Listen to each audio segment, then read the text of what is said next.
Kind of a cold open to this one here in Paulsboro. It is John Howard Stadium. We're dealing with some audio issues at the moment. We're going to try to mediate this as best as we can. We apologize in the meantime. We're not dealing with an issue with the soundboard at the moment.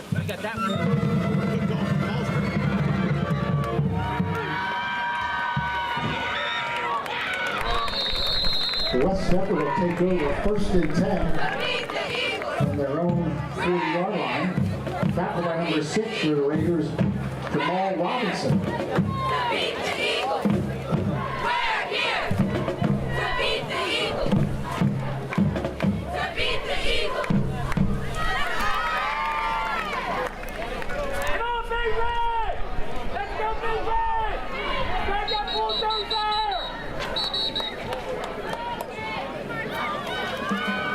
Official time on the play.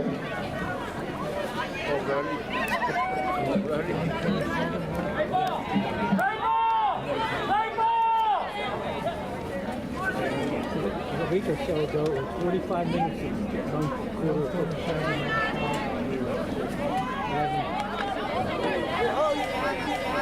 Couldn't be no time. Couldn't be no time.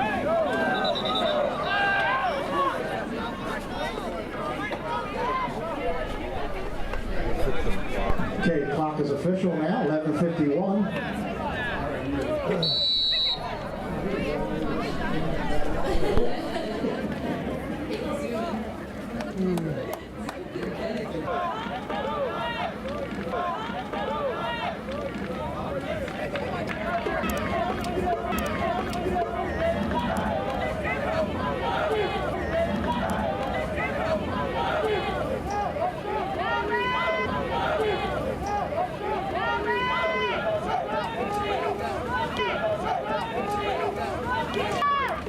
Hand off to number 2.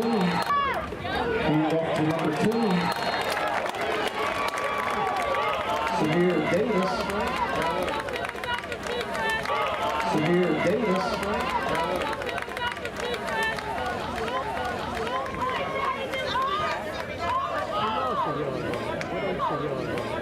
Tackle by number 27, Paris Graves.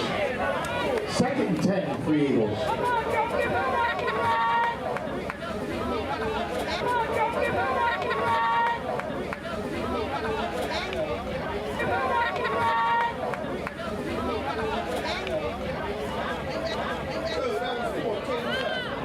Caden Weber also. Caden Weber also.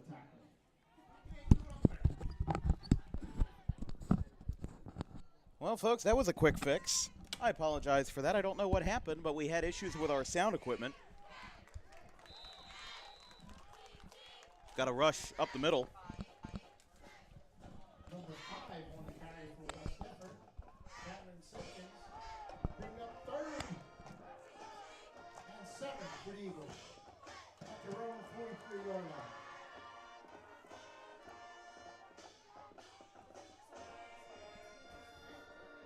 Third and 7.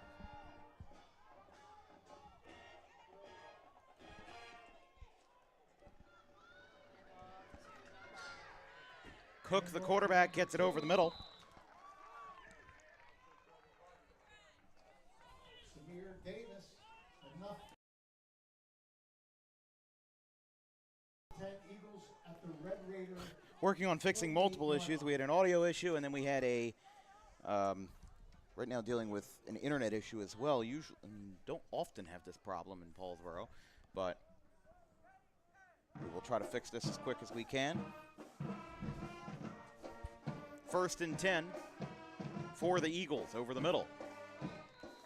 Got about 2 or 3 yards that time. They get up to the 47.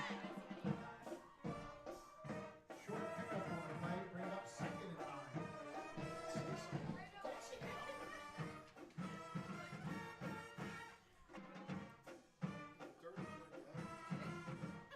9. That's what the issue is. It's not a...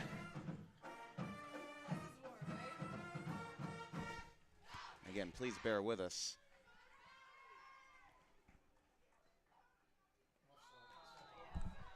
Flag called for offside. will go against the Raiders.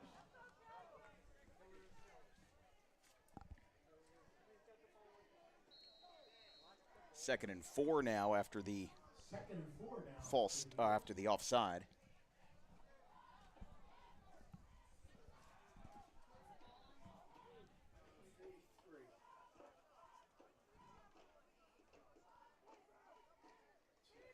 Cook with the handoff, right side.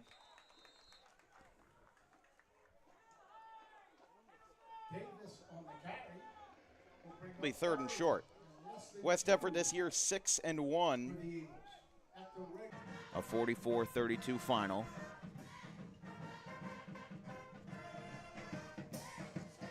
Handoff to McKenzie. Looked like he took it himself on the first play.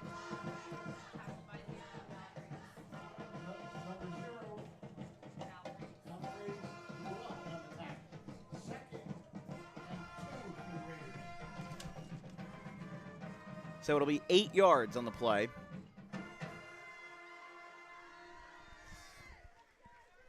Looks like whatever issues we had, your quality of video may be a little bit lower, but we did have to bump some settings down for the sake of the internet connection. It's Kyer Harvey.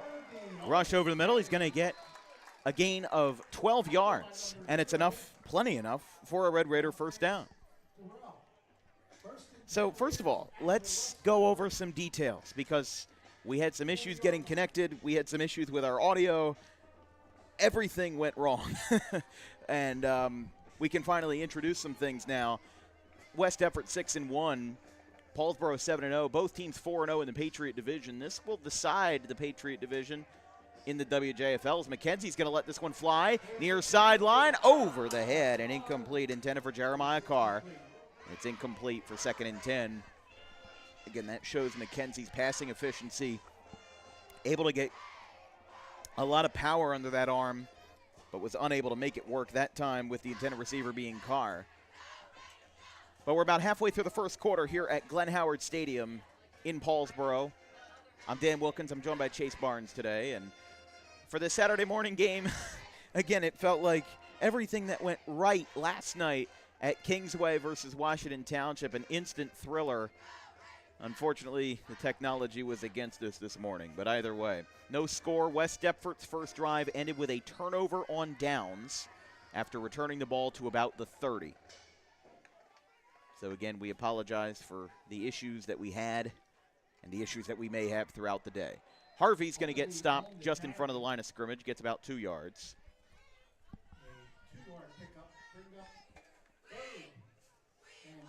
But Paulsboro is one of those teams that, even though they're 7-0, a lot of their games have not been easy walkthroughs. It hasn't been a ride in the park for. It hasn't been a walk in the park for Paulsboro. Really, their only easy win that they had was a 36-6 win over Pennsgrove, which we saw on opening week. But Audubon, they won by 2 scores. Camden Catholic, who's 0-8 this year, only beat them by 18.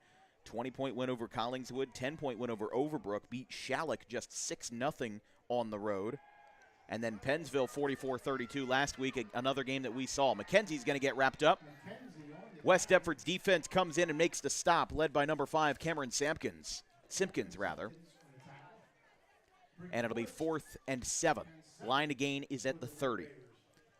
But even though Paulsboro's 7-0, they're coming off of a long, long road trip.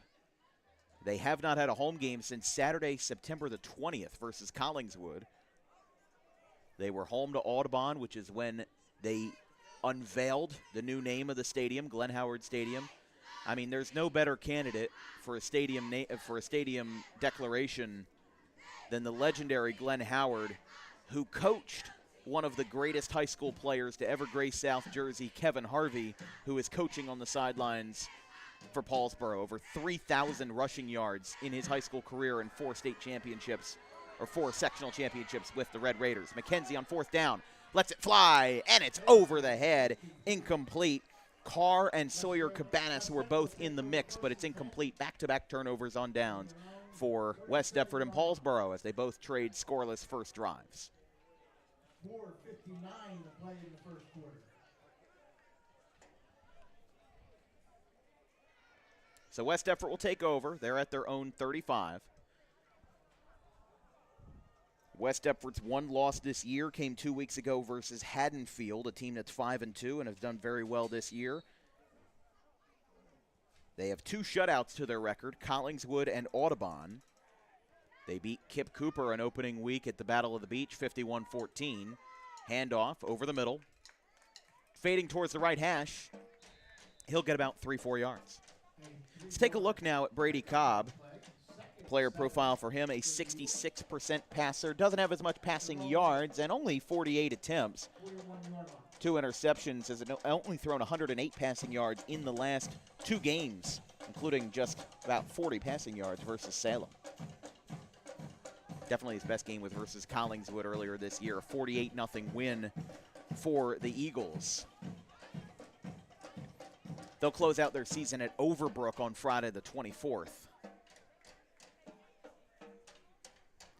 From the 42-yard line. Cobb looks to throw for the first time today. It's deep, it's over the middle, and it's incomplete. Double coverage. West Deptford got caught in a sandwich that time. Intended receiver was number 86, Colin Clue. Cabanas and Harvey lead the defensive breakup, 3rd and 5.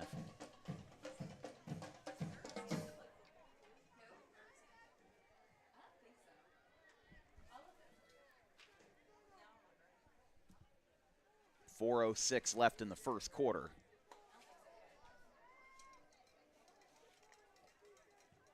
Here in the industrial town of Paulsboro. I haven't been here for a home game since November of last year when Paulsboro played Manville in the first round of the playoffs.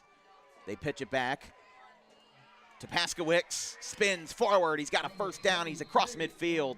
Tackle made by Cabanas, but he's able to get through. A big gain.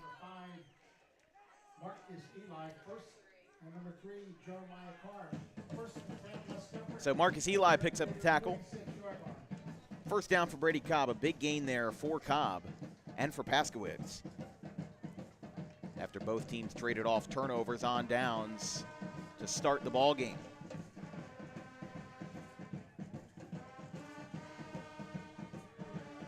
First and 10, Cobb with a good snap, throw to right side, complete.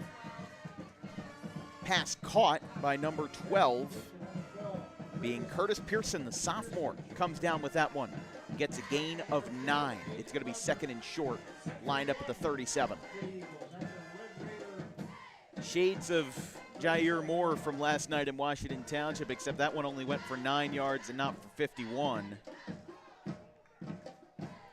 Loving how Cobb is throwing out of the pocket now, looking a lot more comfortable in his second drive compared to his first. Sent a man in motion, dropping back. Never mind, here's the rush over the middle. Good fake out by Cobb. Got all of us that time. That will be enough. We'll see where they move the chains, or at least we thought it was. Got a flag down. Again, in the hodgepodge of everything, it's sideline warning on West Deptford. It is still good for a first down, so I was curious where they were going to spot it, but again, the flag was only a sideline warning. The next offense for West Deptford would be a 5-yard penalty, and then the third or anything after that would be a 15-yard penalty. 1st and 10, lined up from the 33-yard line. Cobb hands it off to Bryce Wynn. A lot of help that time. And that'll be another 10-yard gain. First down, Eagles again.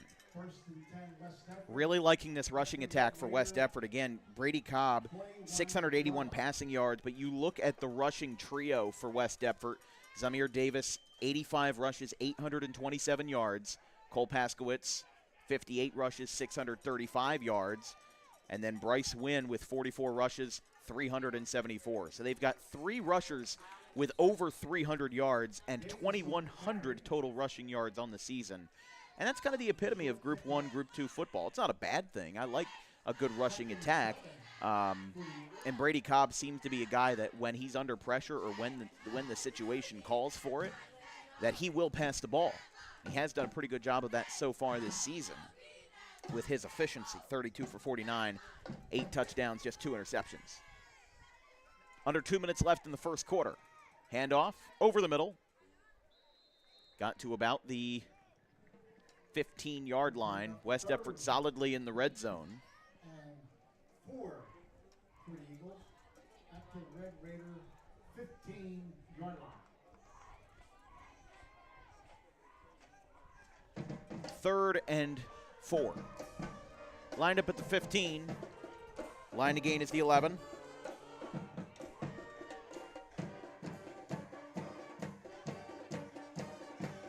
Handoff over the middle to Paskowitz. Getting about 8 yards.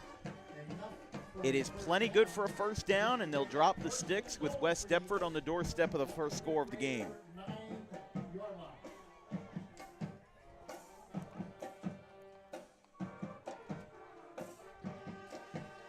West Deptford looking to make things uncomfortable for Paulsboro on their home field. Again, Paulsboro hosting their first home game for the first time since September the 20th. Handoff, Davis from the 8-yard line is stopped right at the line of scrimmage. 40 seconds left in the first, so I would imagine that they're going to get one more play off, and then they're not going to be too worried about anything else from there. They send Paskowitz for a quick motion. That is wrapped up for Davis. Caden Weber picks up the tackle that time. So they'll be at the 10 now. A loss of 2 across the last few plays, and with 5 seconds left in the first, they'll just run this one out. At the end of the first quarter, the Red Raiders and the Eagles are scoreless, but that may not last for too long, as here from Glenn Howard Stadium, Paulsboro and West Deptford trading off some scoreless drives here on the Saturday morning. We'll be right back.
So we'll flip the field here in Paulsboro.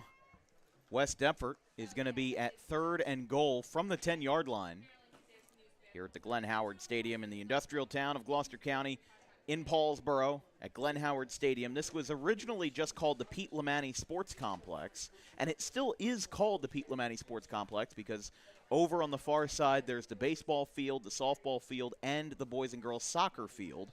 However, this stadium was named in September of this year after the legendary head coach Glenn Howard, who at one point had 4 straight years without a loss in the mid-90s. More sectional championships than you could probably put on your fingers and your toes.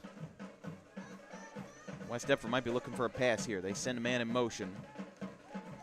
Cobb rolls it out on 3rd and goal. He's got plenty of time, dumps it off. It is caught, and that's a touchdown. West Deptford. First of the game, and it comes in the first play of the second quarter. Pass was caught, looks like by number 18. That's Michael Joseph for 10 yards, and the Eagles are on the board first.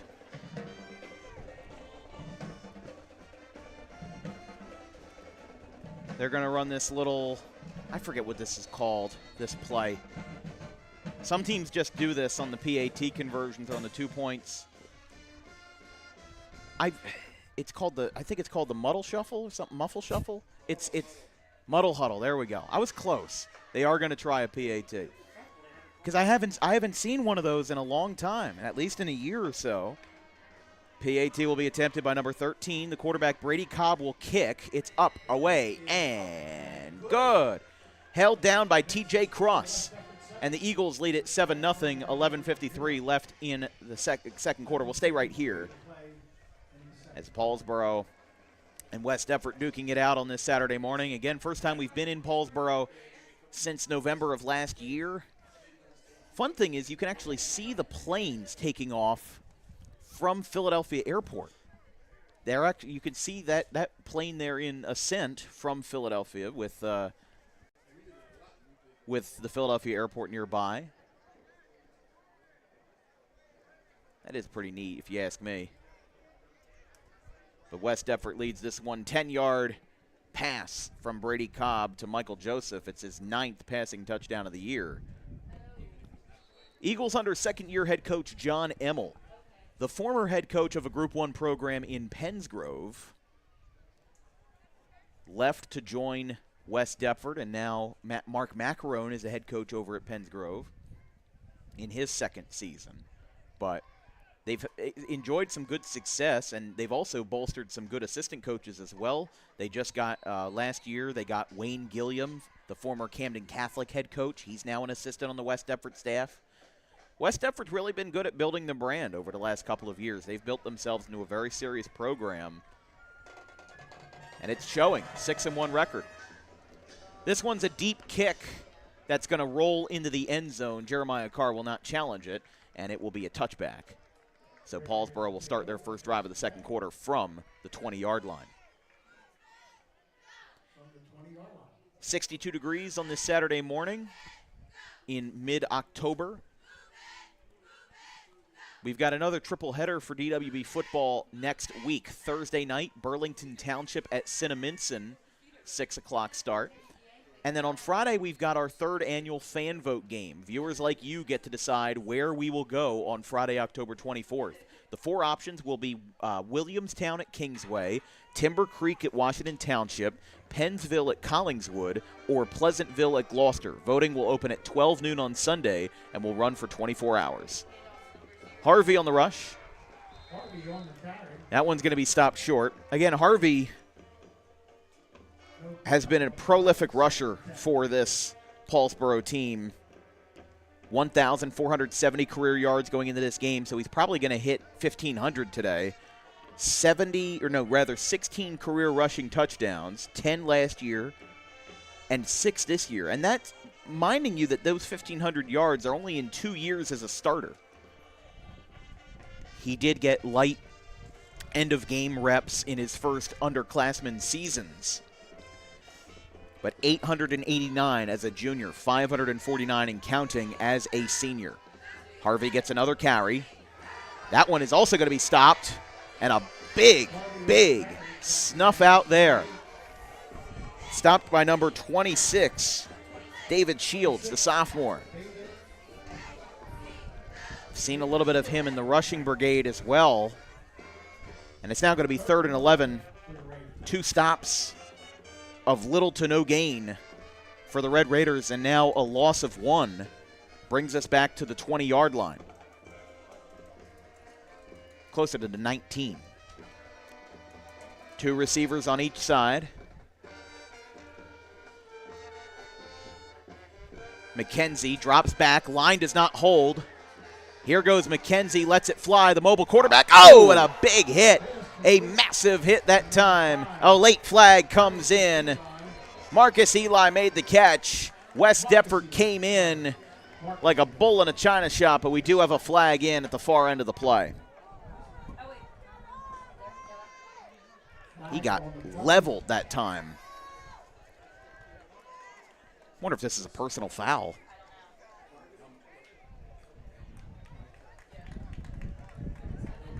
They're walking it up. Well, now the referee from the side wants to confirm with the head ref. Helmet-to-helmet contact. So that will be, I believe, a 15-yard penalty. It'll be lined up on the West Deptford 49. So they do get across midfield. I mean, that was a thunderous hit by West Deptford that time, and unfortunately it comes down for an illegal hit. Good thing is, though, Marcus Eli staying in the game. McKenzie will take it himself. Ball comes out. Who's going to fall on it? I believe West Deptford's got it. It's picked up, and emerging from the pile is TJ Cross. Fumble recovery for the Eagles.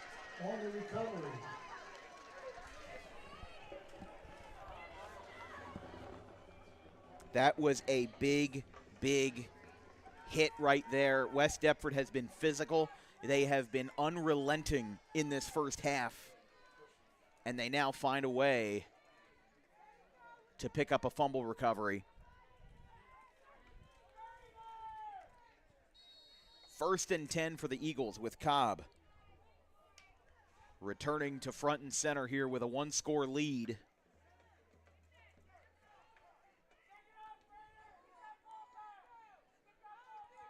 I mean, that was a tough break for Paulsboro. McKenzie again calling his own number, took it himself. Would have had a chance for a first down, but again, the ball got coughed up with West Deptford's very physical defense. Paskowicz in motion. They flip it back to Davis. Davis is going to pass. The southpaw lets it fly, and it's way over the head. It's incomplete. They went for the double pass option there. Curtis Pearson, the intended receiver, and he comes up empty, 2nd and 10. Pearson had a lot of space, but the ball was aired out just a little bit too heavily. And it'll be 2nd and 10. I like the idea to try to flip this game on its head, but unable to do so. We mentioned, though, Thursday, our plans for Burlington Township at Cinnaminson. Friday is the fan vote game. Saturday, we close out the regular season with South Jersey Group 1 action. Shalleck at Woodbury from the Woodbury Bowl, 11 a.m. Both teams kind of down on their luck this season, but trying to get a win back to end 2025 as pass was caught over the middle on a screen, got about 2 yards, better than nothing as Kingston, or maybe that was Paskowicz who came up with it. I'm going to be honest, the West Deptford jersey numbers are a little bit hard to read. I don't know if it's something about the lighting or if it's the fact that it's a lighter shade of green. But it's 3rd and 7. Line to gain is at the Paulsboro 47. But right around midfield, West Deptford, after picking up a massive fumble recovery, looking to capitalize in what will be their 3rd drive of the game. Rush to Paskowicz. He's going to spin. He'll fire in front for a first down. A gain of 8. They get up to the 46. From one 46 to the other 46. Looks like it'll be a gain of 7. Forward progress was not what they seemed. They'll make a switch. Paskowicz out, Davis in. But again, West Deptford's rushing brigade has been a great beauty to watch this year with 3 rushers of over 300 yards. Emmel signaling to Cobb after a fake play snap. 1st and 10. They're at the opposing 47-yard line. Cobb in the shotgun. Tight defense for Paulsboro on the rush, expecting the rush. Another big gain, another 10-yard gain. Sticks will move again. A great, great rush attack by West Deptford here. They have just been cycling guys in and out. Davis will come in for a play, then it'll be Wynn coming in for a play, then it'll be Paskowicz. It's a rotating wheel of Eagles that are on the rushing attack this afternoon / this morning. Now it's Wynn on the carry. Gets about 4 or 5 yards. Not as big of a gain as what they were able to get prior.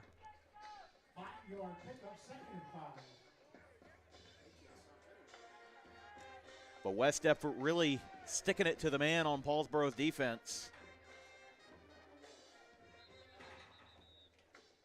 Timeout called. It'll be West Deptford. They burn their 2nd, and we'll take a timeout as well. 7:33 left in quarter number 2. It's the Eagles 7 and the Red Raiders 0.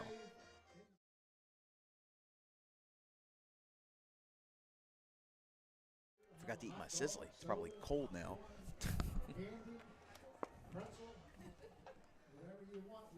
Those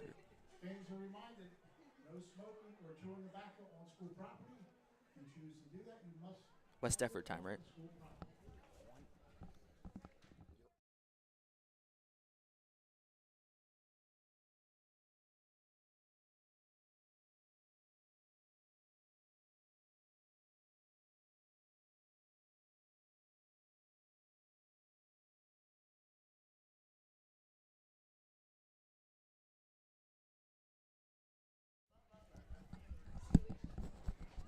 Second timeout for West Deptford. They lead this one 7-0 here at Paulsboro at Glenn Howard Stadium. Really, nobody's been able to stop West Deptford's rushing so far. Both teams started the game with turnovers on downs. But West Deptford's had the edge since then. They send Paskowicz in motion right to left. Now it's Cobb. Ball pops out on the carry from Wynn. Let's see here who's got it. Paulsboro's got it. Fumble recovery for the Red Raiders.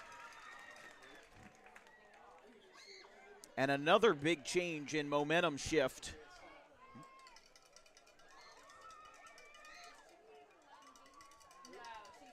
And Paulsboro will have first down from the 31.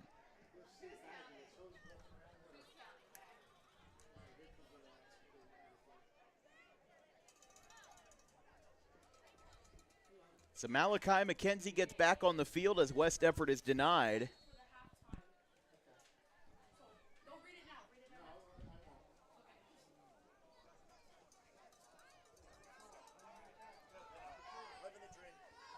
First and 10, Paulsboro at their own 23. McKenzie fires a pass low, and it's incomplete. Looks like Weber was the intended receiver.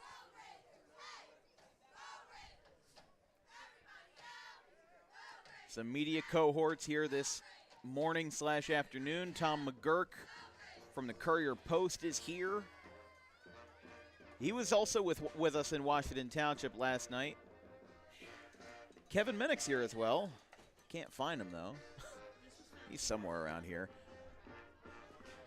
But again, media is alive and well in South Jersey, and I like to think that even with our troubles that, you know, programs that provide these free live streams to folks at home, you know, this is exposure for the players. This is exposure for everybody on DWB on this Saturday morning.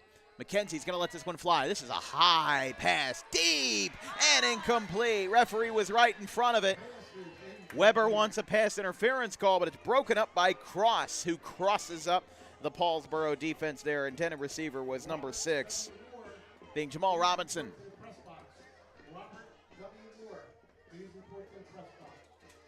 Good effort there by McKenzie. It was a high arcing pass. Wasn't a line drive by any means. And TJ Cross comes up with a big, big breakup that time. He's already got a fumble recovery, so already a defensive standout for West Deptford, and now picks up a great pass deflection. Or pass breakup, however you want to put it.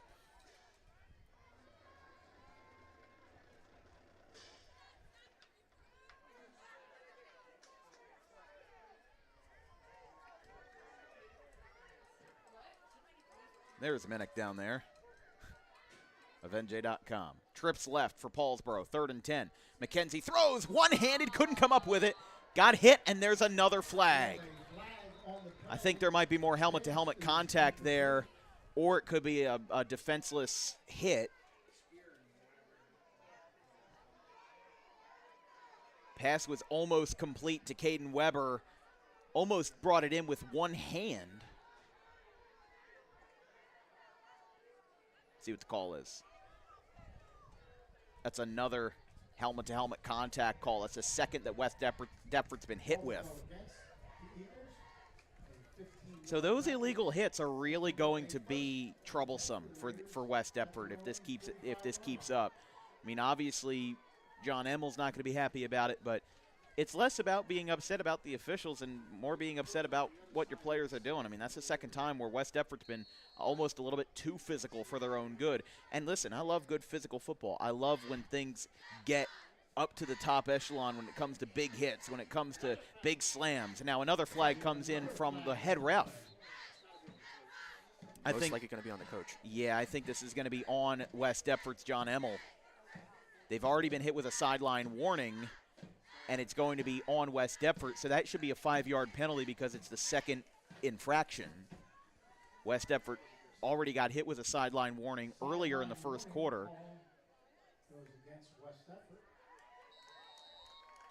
Although they're not respotting the ball, so maybe it was against Paulsboro. I'm not sure. That's one rule that I'm not entirely educated on, but it's 1st and 10. McKenzie drops back. He gets wrapped up, brought down, and another flag. That's 3 in a row. Wow. Looks like McKenzie got ripped down pretty hard. Let's see what they call here.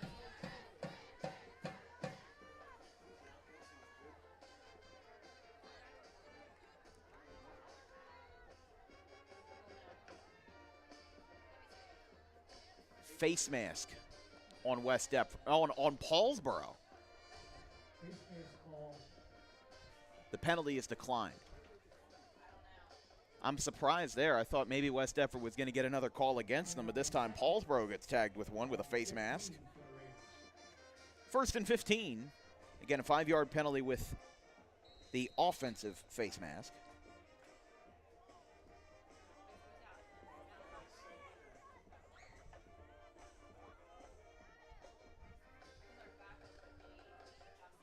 We've got 6:45 and counting in the second quarter. This game feels like it's come to a bit of a screeching halt with a 7-0 West Deptford lead. We were scoreless after 1. West Deptford got a touchdown on the first play of the second quarter on a 10-yard Brady Cobb touchdown pass. 2nd and 15 after the face mask. 2 safeties up for the Eagles.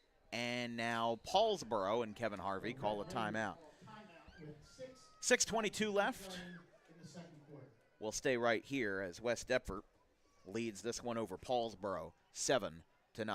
Here from Glenn Howard Stadium. Again, I'm Dan Wilkins. I'm joined by Chase Barnes on the production today. As again, this game seeming like it's just a very slow-moving affair tonight. But we should mention here at the Glenn Howard Stadium, it was again named after the legendary coach last year, earlier this year.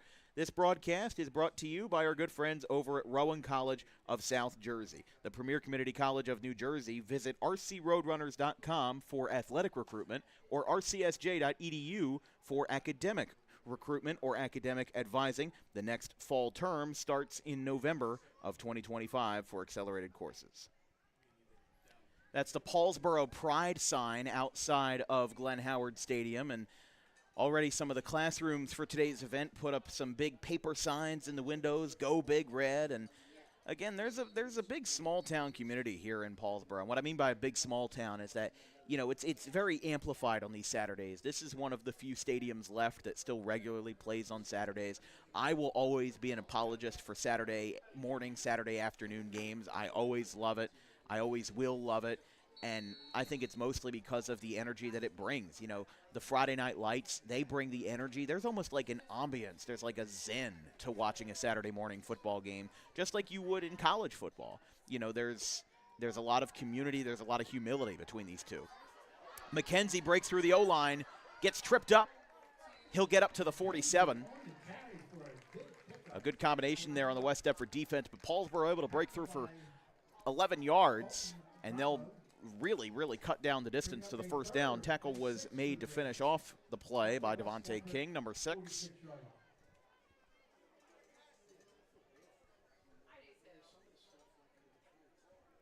So Malachi McKenzie again scrambling for 11 yards after an offensive face mask knocked him back to 1st and 15. And now it is 3rd and 4, lined up across midfield right on top of the Paulsboro logo at the 47. McKenzie's still trying to figure out the play. McKenzie doesn't know what the play is, and you could see pretty much everybody on that Paulsboro huddle was confused, and they were going to run out of time. So Paulsboro calls their second timeout. 5:26 left in the second. This time we'll take a break. West Deptford 7, Paulsboro 0.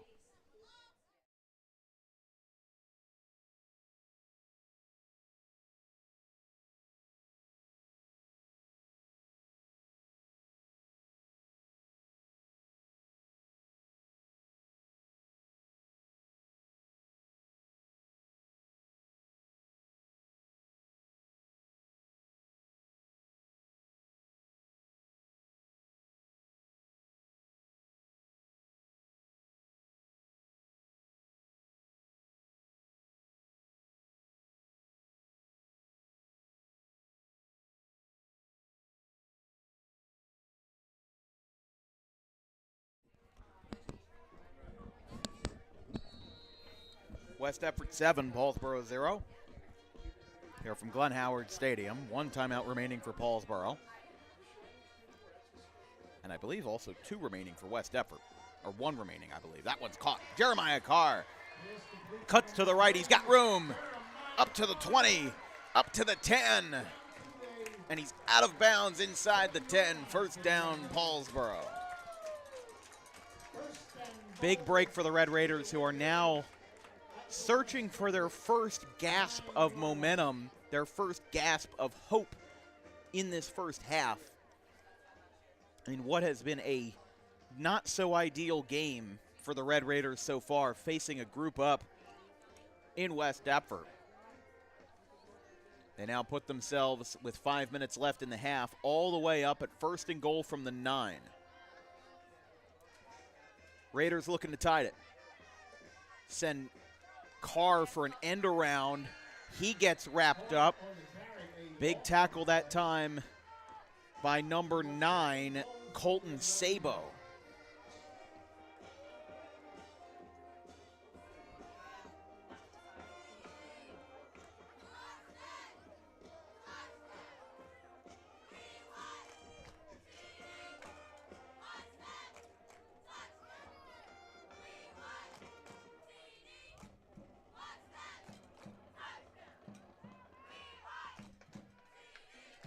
They're back at the 11-yard line. 2nd and goal. McKenzie has the ball. Breaking through 2 tackles. Hand to the face to the lineman. And the pass is thrown away. Nobody really near him.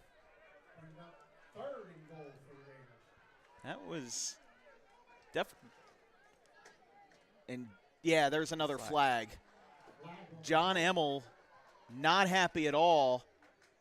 All of the assistant coaches not happy as well, but I think that there may be precedent for intentional grounding here.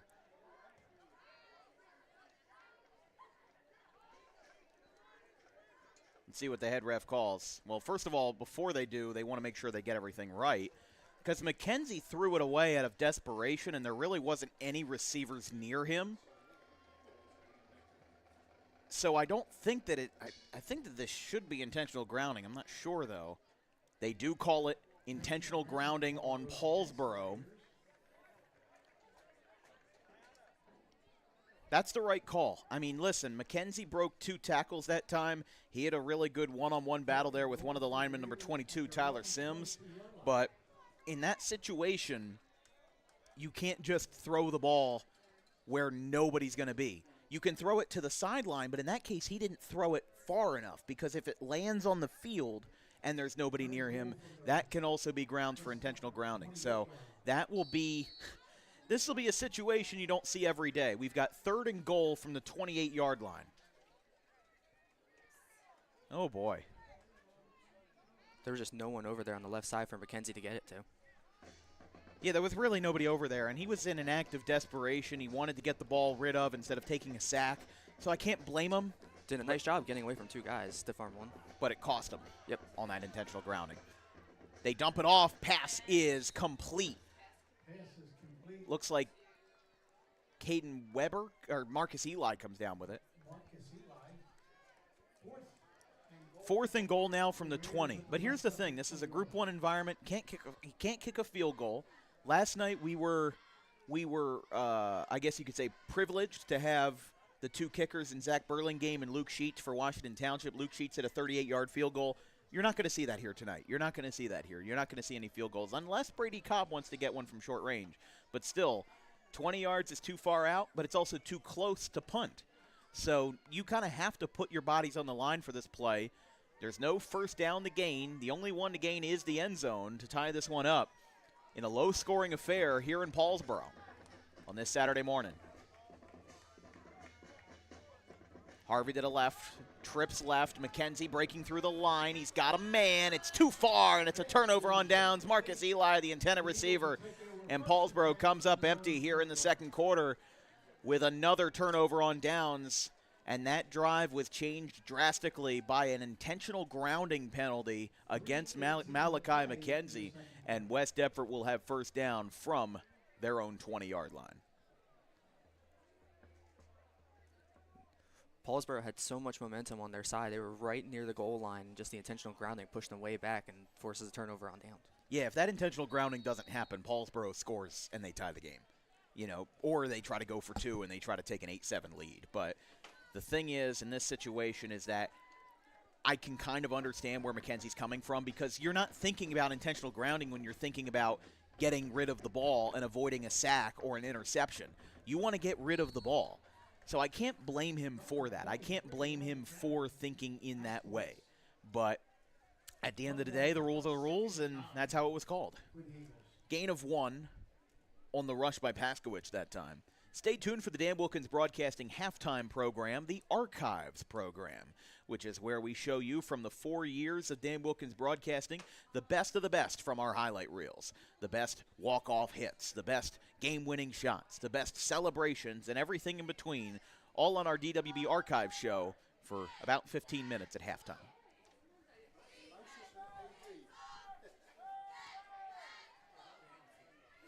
Broadcast number 602 for us. Celebrated 600 on Thursday in Deptford. And we've got penalty flags. It's offside on Paulsboro.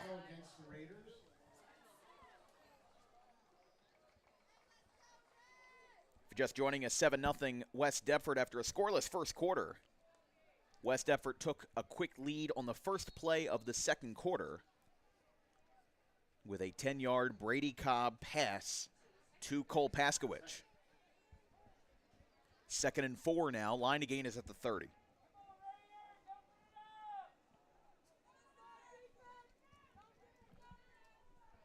.209 left in the second quarter. They send Paskowicz in motion.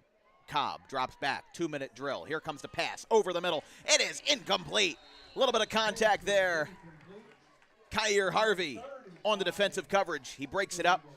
Little too much on the ball. Both Cobb and Mackenzie really seem to be overpowering their receivers today. It's not even that. I'm just sticking my hand out the press box. It's not even that windy. It is a little bit chilly, but it's not an environment that would really call for overthrowing your receiver, because Mackenzie's done it a lot. Cobb has done it a lot. I don't know if it's just, if it's just how these quarterbacks are made. I don't know, but it's 3rd and 4. 1:56 on the clock. Only one score recorded in this first half. Davis gets a first down. Good stiff that time, and he's able to get out of bounds at the 35 for a gain of 9. Zaire Davis got the catch. Tackle was made by Paulsboro's number 1, Zay Mears. 1st and 10 from the 34. This one is passed right side. That one's going to be in no man's land. That one was at least close enough to a receiver. The intended receiver was Curtis Pearson, the sophomore.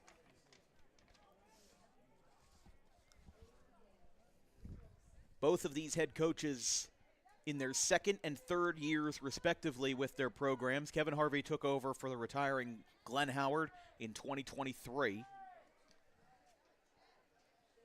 I mean, that's the legacy that Glenn Howard left here in Paulsboro, is that he retired as a head coach, and less than 2 years later, the stadium was named after him. That is how important he is to Paulsboro football. 2nd and 10, handoff to Paskowicz.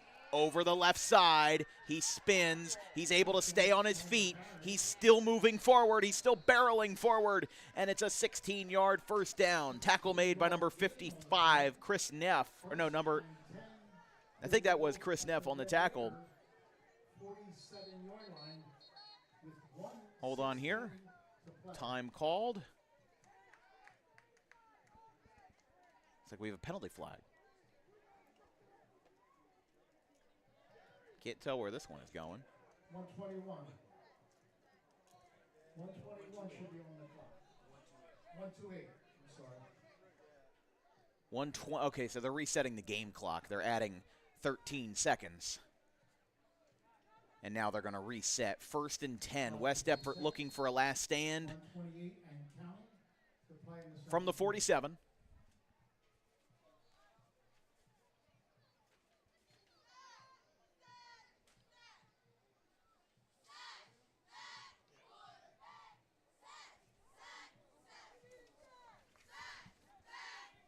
First and 10, 47-yard line. Cobb slams the right foot down and sends a man in motion. Cobb in trouble, rushes out to the left side, escapes the pocket. He's going to get in front of the line of scrimmage, and two Paulsboro defenders chase him out of town.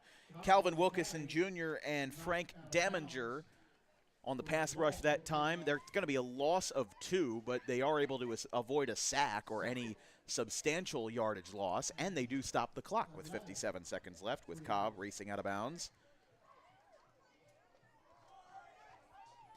If you didn't remember or if you didn't watch last night's game, we set multiple viewership records on DWB in last night's performance. First of all, we gained the most subscribers in a single broadcast of any that we've done, of 34. 34 of you hit the subscribe button during our broadcast last night. We had all-time high viewership. It's now up to 3,800 views on the broadcast from last night. 3,867 viewers as now West Deptford calls his final timeout. And not to mention, we shattered our individual concurrent viewer record. 656 people tuned in last night to last night's broadcast at the very end when Washington Township Kingsway was basically awarded a free timeout. Because that was an odd situation, and we were monitoring as I was watching an amazing football game unfold in front of me. I also had to keep an eye on the broadcast, and I had to keep an eye on the viewership and the comments and everything. It was a fantastic Friday night. I mean, we've got right now, I'm checking right now, we're right now at 143 people watching, and that's still 500 less than what we had last night in Washington Township. That's hard to believe how many people were watching last night's game. Appreciate it from everybody. Again, if you'd like to make a contribution to Dan Wilkins Broadcasting, you can send us a donation on Venmo at DW Broadcasting. We're all college students or high school students on DWB. I'm a second-year student at Rowan College of South Jersey.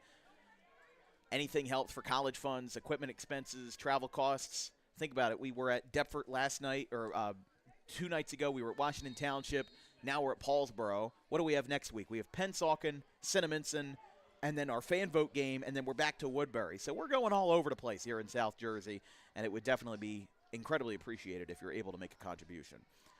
Paskowicz. Oh, wow, that was a muffed snap, and they're going to fall right on top of it. Paulsboro says it's theirs, and it is theirs. Paulsboro ball. Second time West Deptford's coughed up the football here in the second quarter. That's a big break. And Paulsboro picks up their second fumble recovery. It is the third fumble recovery.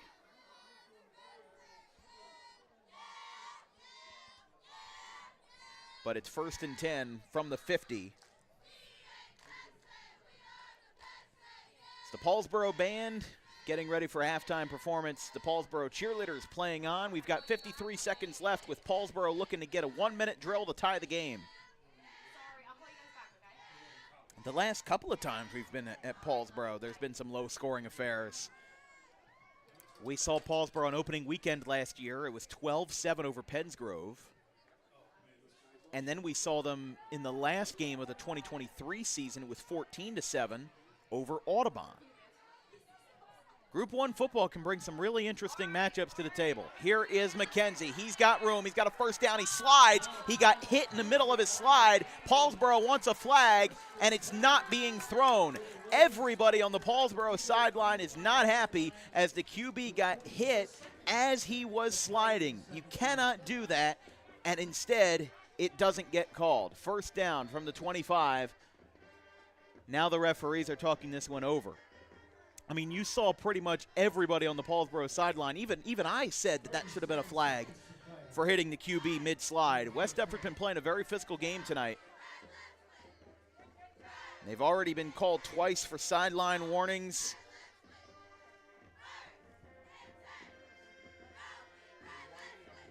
Yeah, they don't call it.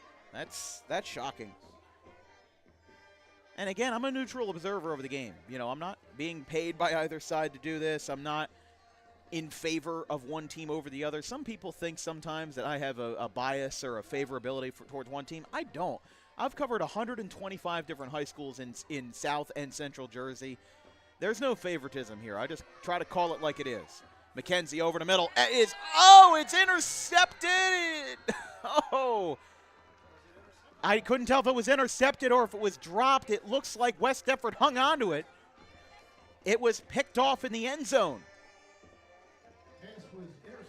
It was picked off by Curtis Pearson. On the interception. Kyer Harvey was in the end zone, and even though Harvey, he's not the tallest gentleman, he kind of got beat out one by one on the height of that ball, and Curtis Pearson, the sophomore, gets it. It's the second turnover in 30 seconds, and with 29 seconds left in the half, it's 1st and 10, a touchback on the interception from the 20. So that's 3 fumbles, an interception, 3 turnovers on downs, and a partridge in a pear tree. We've seen at least, I think, 6 turnovers. See if I'm doing that right. 3 turnovers on downs, 3 fumble recoveries, yeah, and an interception. That's 7 turnovers in the first half. And what's going on here? Everybody and their mother jumped on the offensive line, but was a timeout called is the question. West Deptford, I believe, has 1 remaining. Okay, so they're just going to let this one roll, and at the end of the first half, West Deptford leads Paulsboro 7-0. A confusing first half, a bamboozling first half, and West Deptford escapes with a 7-0 lead. The one score came on a Cole Paskowicz catch in the first play of the second quarter, and that's the only score that we've had here at Glenn Howard Stadium. It's the Eagles 7 and the Red Raiders 0. We'll be back in about 15 minutes.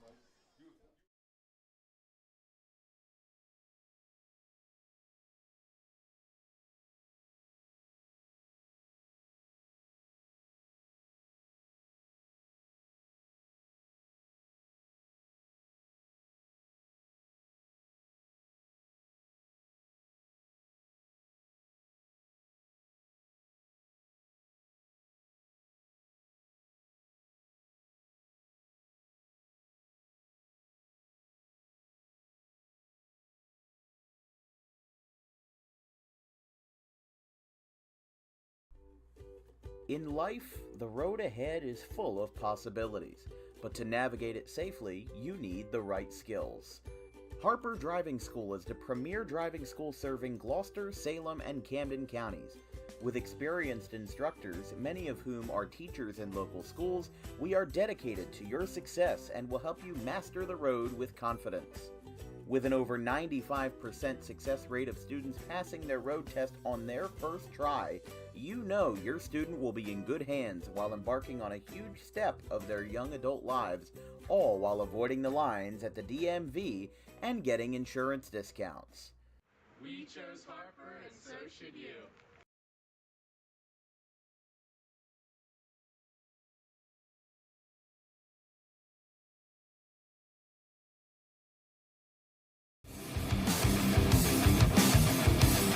Book Dog Pro Wrestling for your next event or outing for the greatest action that New Jersey Pro Wrestling has to offer.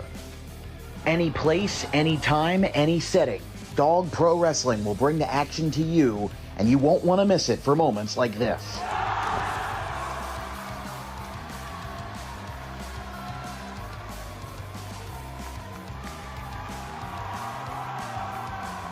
But don't just take it from me. Take it from Max Mundo, the Dog Pro Wrestling ambassador. This is Max Mundo with Dog Pro Wrestling. Are you a civic organization, sporting club looking to fundraise? Then look no further to Dog Pro Wrestling. We do grand openings, corporate events, and much more. And why not from some of the wrestling talent themselves? I'm Vinny the Fixer, and I'm the champion of Dog Professional Wrestling. If you want to book the best, come see us. We're the cream of the crop. We'll come to any fundraiser you can think of. Just name the place and we'll show up. This is the upstanding Dylan Mesh, and for the entirety of my professional wrestling career, dog wrestling has been a mainstay for where I like to wrestle. So you can believe me when I say that it is quality. And I'm upstanding. I'm the only opinion you need. Yeah! It's your boy Gabriel Hodder here with my man Matthew Oman, and if you want your events to be all fight, no flight, then book Dog Wrestling so you can witness true primal fear. Woo!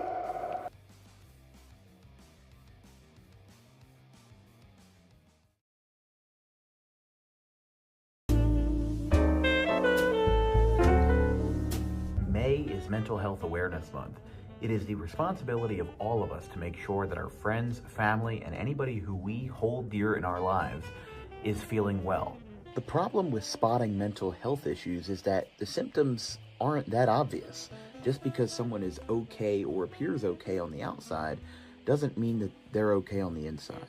It's important that if they are in distress, that they call the right people and they get the help that they need. And it is very important that we treat each other with respect, regardless of who you are or where you come from. But it is just as important that we treat ourselves with respect, regardless of the situation going on in our lives. If you're in distress, you can call this number, 988, or you can visit any of these websites if you're not in distress, but would like to learn more information about mental health awareness and research.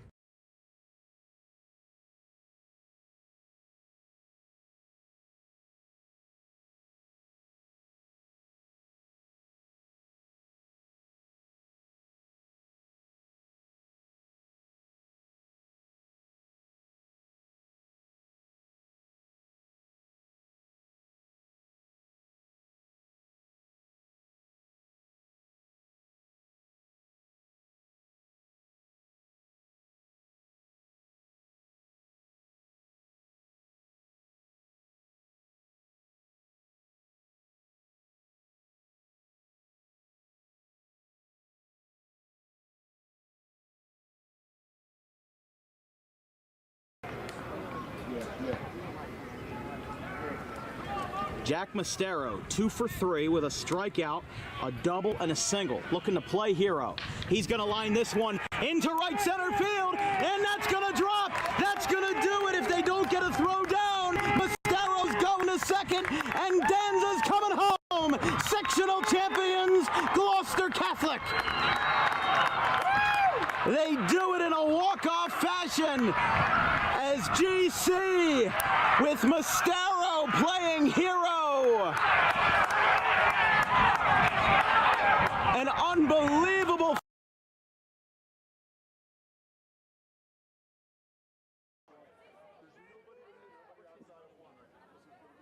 So after the holding call to be 1st and 20, as now rolling out to the right side, he's got a little bit of room to run. On a QB rush, he's going to get a first down. There's no flags, and how about this for 61 yards? Anthony Gaetano with a QB rush that works to perfection. He hugs the sideline, and Anthony Gaetano gets the scoring started for the Red Hawks at 7-6.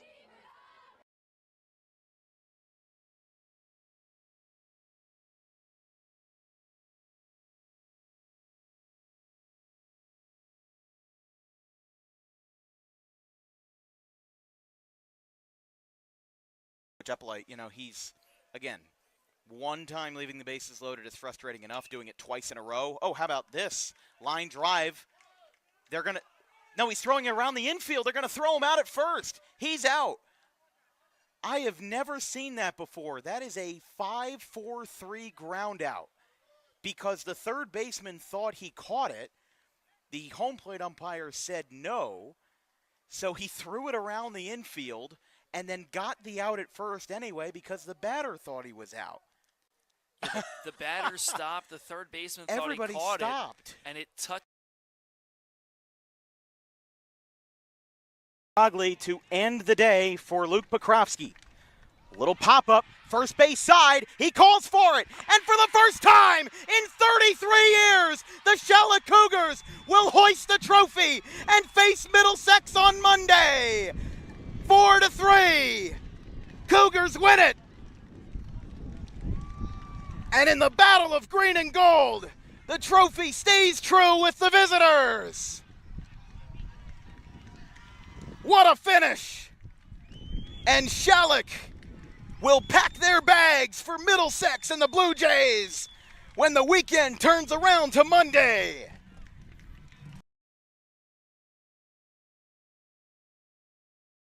And it gets past everybody. Graham will go back to position with no goal scored. They'll count down the time out loud here. Out to the left. One final shot, and it gets through. How about a buzzer beater? How do you do? It's a lead extending goal for Justin Lewis.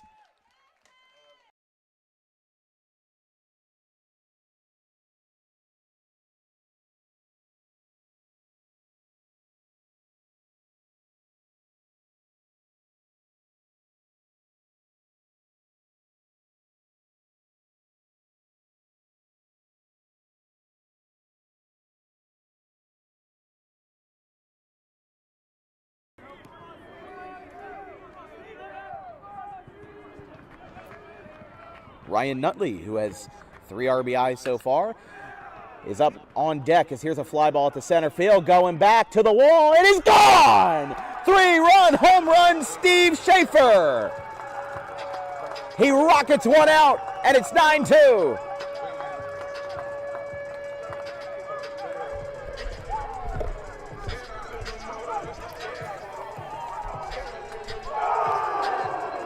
First home run for Schaefer this year, the second hit at home by a Scarlet Raptor.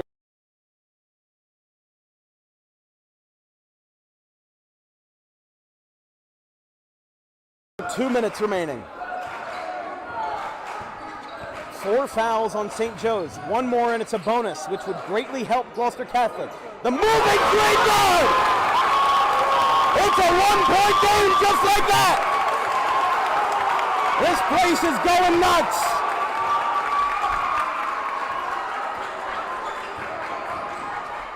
And now a drive to the basket by Spross. He lays it up and lays it in! St. Joe's has 2 timeouts remaining. Gloucester Catholic still has 3. Here we go. Mascaro pulls up. He goes for 3! 6 points! Jack Mascaro has tied the game with 90 seconds remaining. How will the Wildcats respond with a 2 minutes?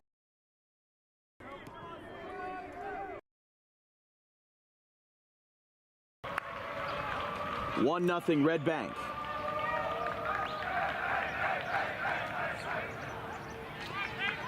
Now here is Al D'Elia.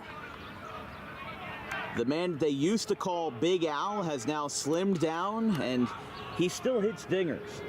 He went viral in 2018 for his catchphrase during the Little League World Series when he was introduced by the ESPN camera crews and was given his standard introduction. He said, "Hi, my name's Big Al, and I hit dingers."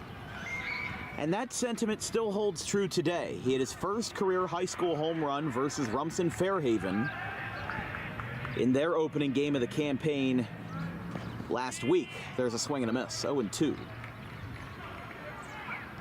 But D'Elia, kind of a folk hero for baseball players who just want to hit the ball far and have fun while doing it. The poster child now is the poster big fella. Fly ball right center field. This is going to be a sac fly. Taken in by Terranova, and Big Al might not hit dingers, but he certainly drives in runs. It's 2-0.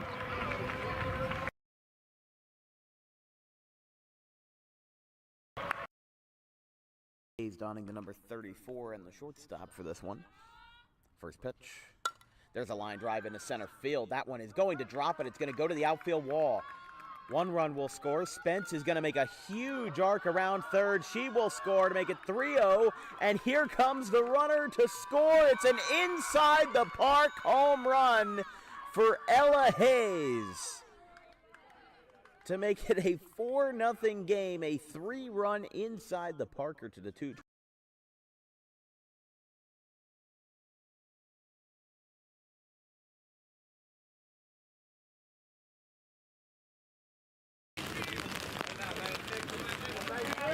Excuse me, Goldberg is a shortstop tonight, but he had a 400 average in 2023 as a junior.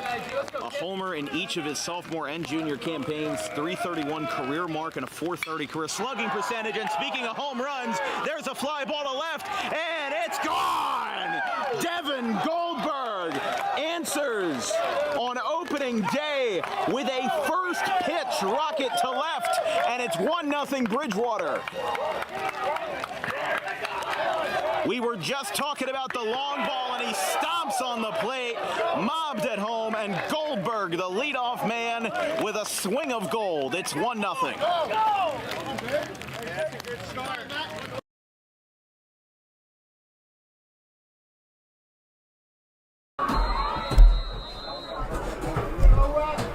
Late switch for the visitors.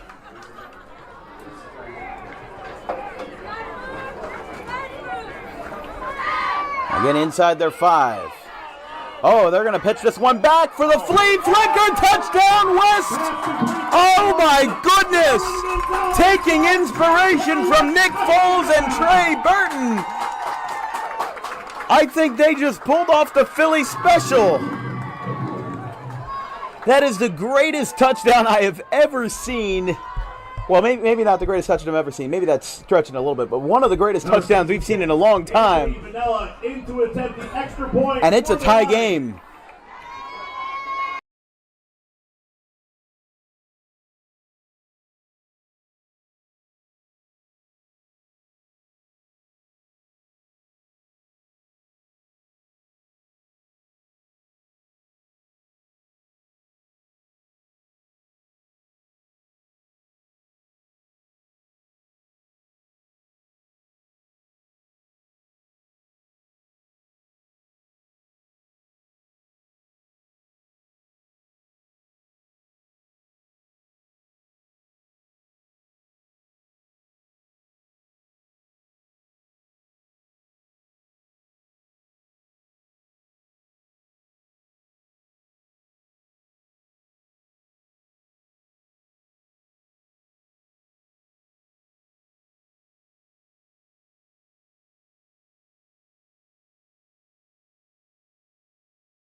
Here from Paulsboro, it is 7-0 West Deptford at the halftime break. This is going to be an interesting second half for both teams. Obviously, Brady Cobb got the first look with a 10-yard passing touchdown to open up the second quarter, but it's been a low-scoring affair. West Deptford has not made it easy for the undefeated Red Raiders, but again, West Deptford and Paulsboro, both 4-0 in the Patriot Division, both banking on this game for a division championship.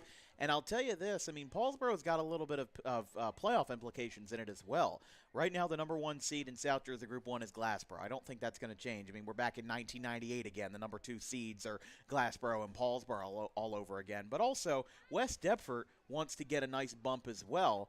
And even though they're a group above Paulsboro, they're right now 6th in South Jersey Group 2. And in the power rankings, for what it's worth, for what they have, they're right now sitting at a first-round home playoff game. If everything holds at this time, I apologize, for Group 2, where would they be? They're in, I don't know why I blanked on that. They're in 7th, not 6th, my apologies. And then they would play Manasquan. Point is, though, West Deptford would like to see a home playoff game. If they lose tonight, that could slip. And a trip to Manasquan or a trip to anywhere in the hour and 30 minutes that the state likes to call South Jersey, it's going to be difficult. I mean, Paulsboro is pretty much locked up a home game at this point, but West Deptford hasn't. They've got to win today, and of course they've got Overbrook next week, which is not a tough, or I should say is a tough opponent as well. And they've only put up 7 points in the first half, but I'll give my props to Cole Paskowitz. He's been a fantastic rusher for West Deptford so far. But listen, here's what I think that West Deptford should do. I think that they should focus on shorter passes because Brady Cobb and Malachi McKenzie have both overshot their receivers. They have both overshot them big time, and they've overshot them in positions where it mattered. Now, I think West Deptford, they've definitely hurt themselves with a little personal foul action, but if you're Brady Cobb, he's an efficient passer. He's only thrown 83, 84 times this season. He's now going to find a way to try to get some extra yards, and you want that leverage. You want that leverage to show that not only can we run the ball very well, we can also pass the ball well as well. So I don't know if West Deptford's going to listen, but I doubt they will. But, you know, that's why I'm not a football coach. But Paulsboro as well, I actually think that they should pass less. West Deptford should pass more. Paulsboro should pass less. Keep the ball on the ground. Focus on your guns, right? Focus on your guys. It's Malachi McKenzie. He's a good mobile rusher as a quarterback. You've got Kyer Harvey. He's a great rusher as well. There's a lot of positive for both teams. And if there wasn't, these two teams wouldn't be 6-1 and 7-0. They've got great qualities for a reason. They're great teams for a reason, and that's why we're covering them here on this Saturday afternoon. But first of all, first score that we saw was the only score that we saw. It was a 10-yard pass from Brady Cobb to Cole Paskowicz in the first play of the second quarter. This has been a defensive masterpiece. However, it's also a turnover masterpiece. 7 total turnovers in the first half. 3 turnovers on downs, an interception, and 3 fumble recoveries as well. There has been a lot of the ball getting coughed up, and it's not even raining. If it was a rainy mud bowl, then I would understand the ball getting fumbled around a lot. But you have to work on that ball security for both teams, because both teams are definitely guilty in that scenario. And as these teams get ready, there should definitely be a more disciplined second half here from Paulsboro. Both teams warming up. We're getting ready to go. West Deptford 7, Paulsboro 0. We'll be back right after the break.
First half done, second half ready to go here in a battle between two teams at the top of their game here in South Jersey and South Jersey Groups 1 and 2.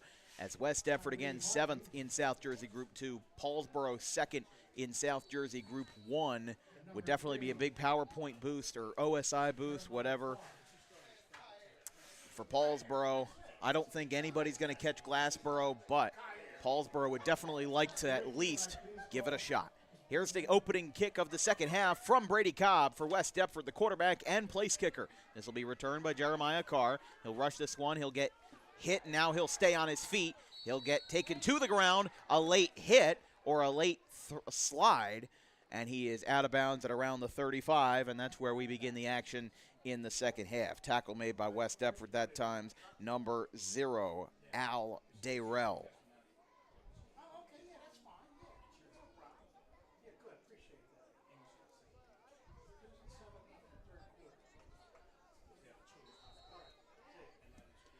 Paulsboro gets started, 1st and 10 from the 34.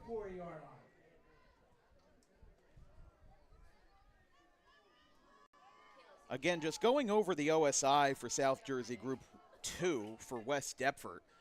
Right now in 7th, top 8 would get a home game in the first round. Remember, there's about 28 to 32 teams in each group. No matter how many teams are in the group, there's a maximum of 32, and it's a super group combining South and Central. It's the best super group since Asia released Heat in the Moment in 1984. But now you've got West Deptford running in the 7th slot. Their top 4 right now is Camden, Haddonfield, Wall Township, and Delran, who had a very good playoff run last year. Rumson Fairhaven, last year's number 1 seed, is down to 5. And then the last 3 for home slots are Bordentown, West Deptford, and A.L. Johnson. Then the last 4, or I should say 9 through 12, is Gloucester City, Manasquan, who West Deptford would play if the OSI holds, Collingswood and Voorhees. As on 2nd and 8, flag on the play. Carr gets some space. He is tripped up out of bounds by TJ Cross, but a penalty flag came in as McKenzie was taking the snap.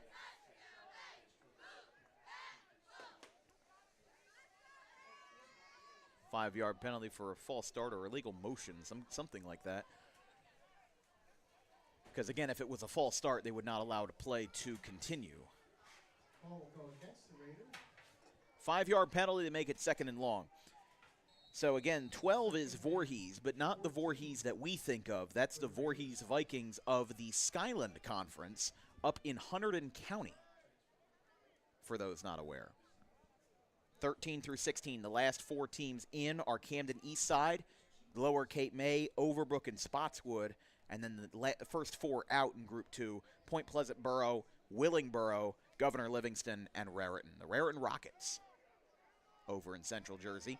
5-yard penalty in the last play. Trips right for McKenzie and Paulsboro. McKenzie drops back. O-line holding up. Almost a one-handed catch. That was a very close call. Jamal Robinson almost had it. It's another flag on the play. Yeah, we've got another one.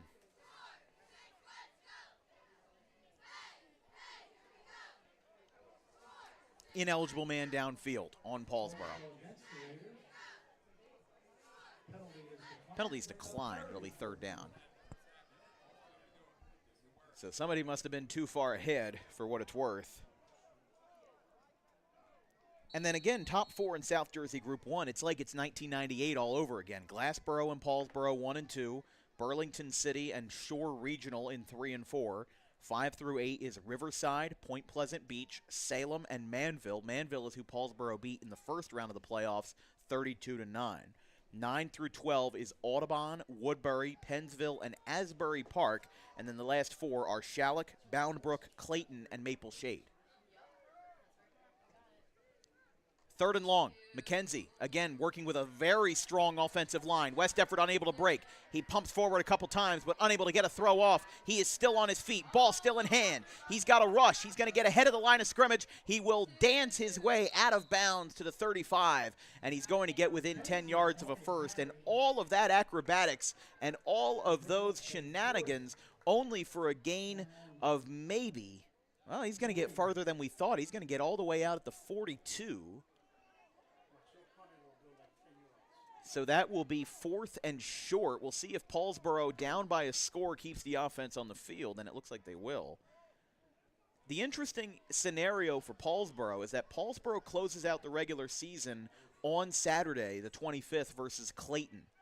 If Paulsboro holds, if everything holds in the power rankings, Paulsboro would play Clayton in the first round of the playoffs. Back-to-back matchups. 4th and short. This is going to be well short. Double tackle by West Deptford.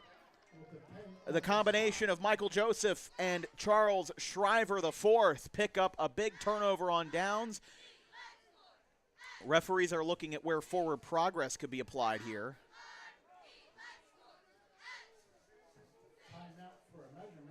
They're going to ask for a measurement. Again, forward progress really seems like it's going to play a big role here in whether this is a first down or not. Chains are coming out. Take your time, guys. 10:26 left in the 3rd.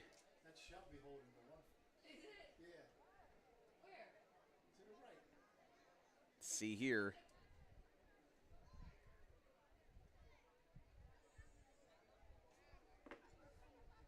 They're stretching it out. First down. John Emmel cannot believe it.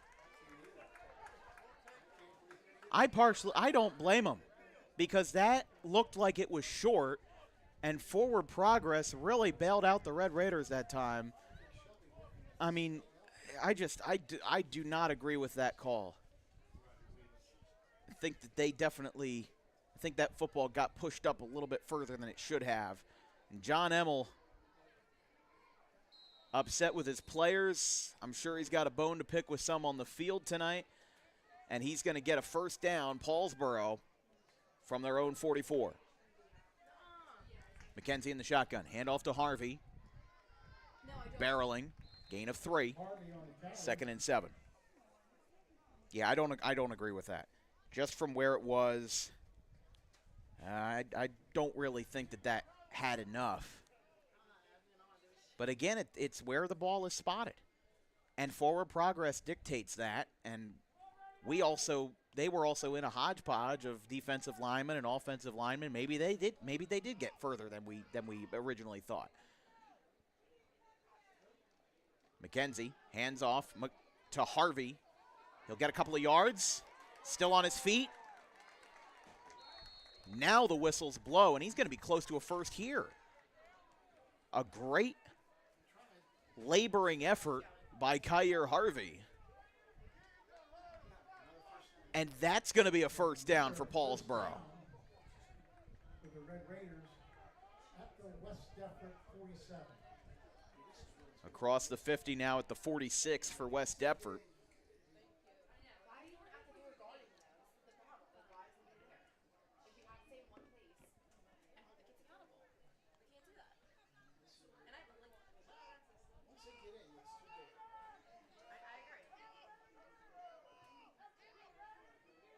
First and 10.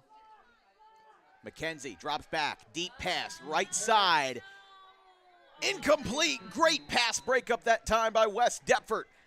Paskowicz comes in on the defensive side and makes a stop.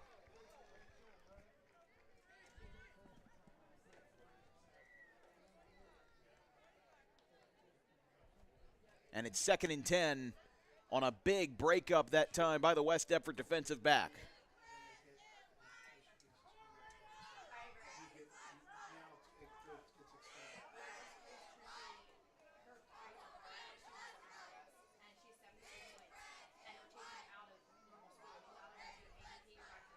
Second and 10 from the 46.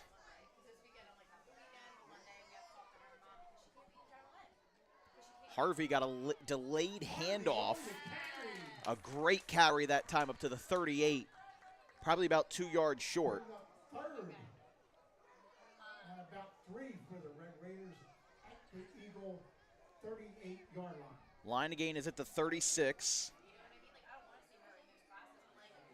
Again, going to be a tough one to beat as Paulsboro going through what we call a Group 1 drive. This is a long, laboring drive with rush after rush after rush. Big hit. Rush by number 27, Paris Graves. Saw him in some end-of-game action versus Pennsville last week on Thursday night with Paulsboro getting 9 days rest. Will be 4th and short for the Red Raiders. 4th and short. Not enough to get it on that last rush to Graves. Harvey as a lead blocker. Graves is going to get a first down here. A role reversal for the Red Raiders as Graves picks up the rush. It's a gain of 3, and it's a first down from the 35 for Paulsboro. Eagle 35-yard line.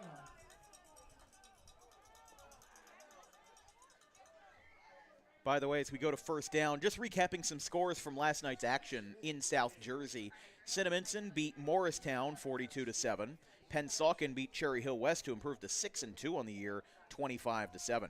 Highland beat Vineland to improve to 3-5 on the year, 20-17. Here's McKenzie. Rush taken down from behind. Shriver made the tackle in combination with number 18, Joseph. Gain of 5. Cedar Creek beat Timber Creek to improve to 7-1, 49-14. Willingboro beat Pleasantville to get to 500 at 4-4, 47-22. St. Joe's Hamilton, by the way, bringing back Sal Marchese as a head coach next year.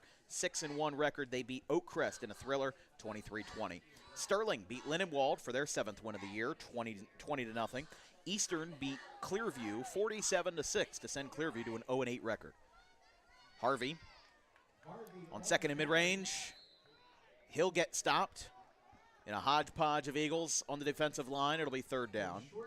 Triton beat EHT 27-0. EHT now falls to 1-7 on the year. Bordentown beat Florence 31-7. Bordentown now 6-1. Absegami beat winless Middle Township 47-14. Shawnee improved to 5-3 with a 38-14 win over Camden Eastside. Burlington City shut out Maple Shade to improve to 7-1, 42-0 last night. Winslow beat Mainland 41-6. Glassboro beat Shalleck to improve to 8-0. 18 straight regular season wins for Glassboro. They're now 8-0. It's 35-7 the final. Ocean City fell to Holy Spirit 48-0, and Kip Cooper beat Holy Cross 20-12. McKenzie drops back. Line again really holding up, but now it collapses on the right defensive tackle. And a big spinning stop that time. West Deptford comes up big with the tackle made by number 0, Al Darrell. This will be a big loss on what was 3rd and manageable, now becomes 4th and chaotic for Paulsboro. 4th and 15 from the 40. Big break for West Deptford. Closing up on the out-of-town scorecards from last night, Lower Cape May beat Cumberland 13-7. Let's see what else we got here. NJ.com doesn't organize it, so I kind of have to scroll through until I find something relevant to South Jersey. Pennsville beat Lawrence 44-6.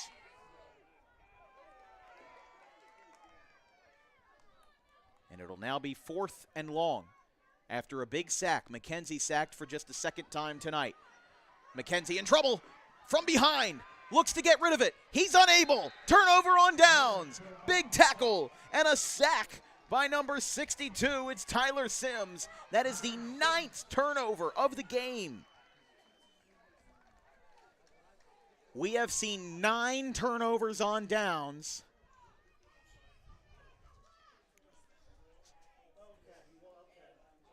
And now coming up big,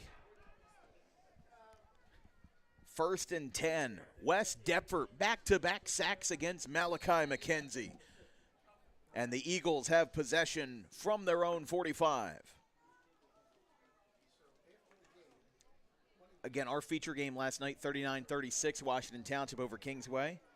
Delsey beat Williamstown 13-7. Pitched back, Paskowicz gets ahead of the line of scrimmage. Now he's got a 1st down. Couple of tackles, unable to reach him. Zay Mears was the last one to break him, and he got up to the 31. Gain of 14.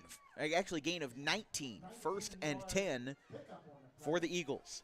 In WJFL United play, Bishop Eustace beat Wildwood 25-14. Salem shut out Woodstown 47-0. Ewing beat West Windsor South 63-0. Let's see what else here. Camden Catholic beat Collingswood for a big win to clinch a Collingswood playoff spot, 28-24. Bridgeton beat ACIT 28-0. Gateway beat Mastery Camden 40-20. Paskowicz, handoff, wrapped up. Tackle made by number 54, Amari Herbert Roberts. And that's all we got for out-of-town scores. There's a man down. It's Herbert Roberts. So an injury timeout for Paulsboro. 3:49 left in the 3rd quarter. Still 7-0 West Deptford in a low-scoring affair. We'll be right back.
Amari Herbert Roberts coming off the field, able to walk under his own power, but kind of coming up gingerly here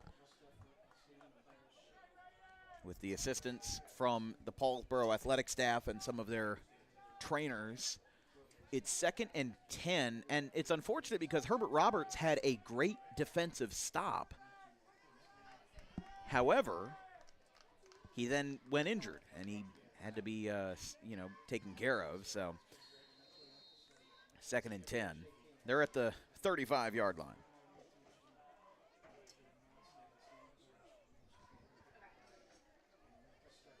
Handoff, left side. Rush taken by Davis. He got 5 yards. 34-yard line. 3:27 to play in the third quarter.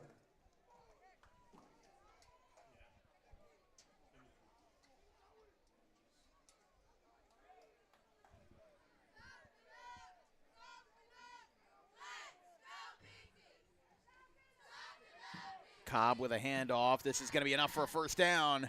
West Deptford moving in motion. And a big break for the Eagles as they pick up a much-needed first down to put themselves right on the doorstep, if not in the red zone. They are going to be a yard short of the red zone. 1st and 10 from the 21-yard line.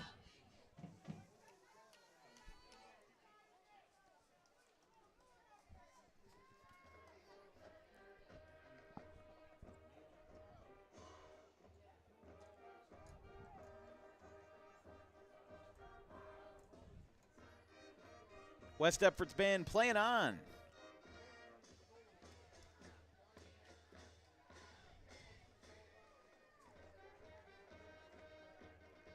With the offense on the field, 1st and 10 from the 21. Handoff Paskowicz, left side. Flag comes in from the far sideline as he went out of bounds, and Jeremiah Carr's helmet came off.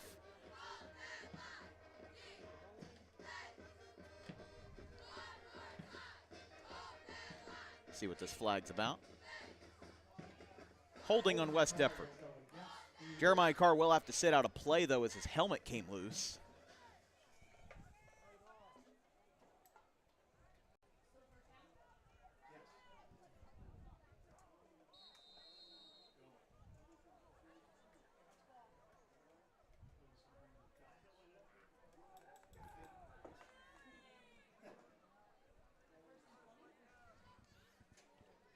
So that penalty there for the hold brings it back to 1st and 20. Cobb drops back, passes left side. It's caught by Davis, and he gets out just in front of the first down marker. With under 2 minutes left in the quarter, they're able to convert, at least we think so, on 1st and 20.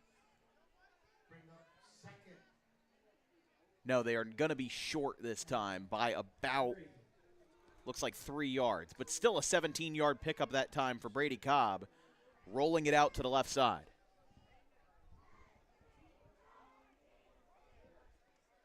Now a rush over the middle. Forward progress will keep him on his feet after the whistles. Paskowicz, see where they put this one. It's going to be close. They'll move him up a yard. 3rd and 2.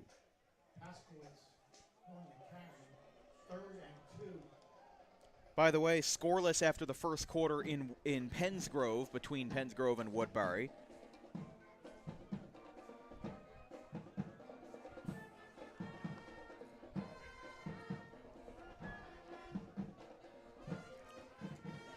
Third and short.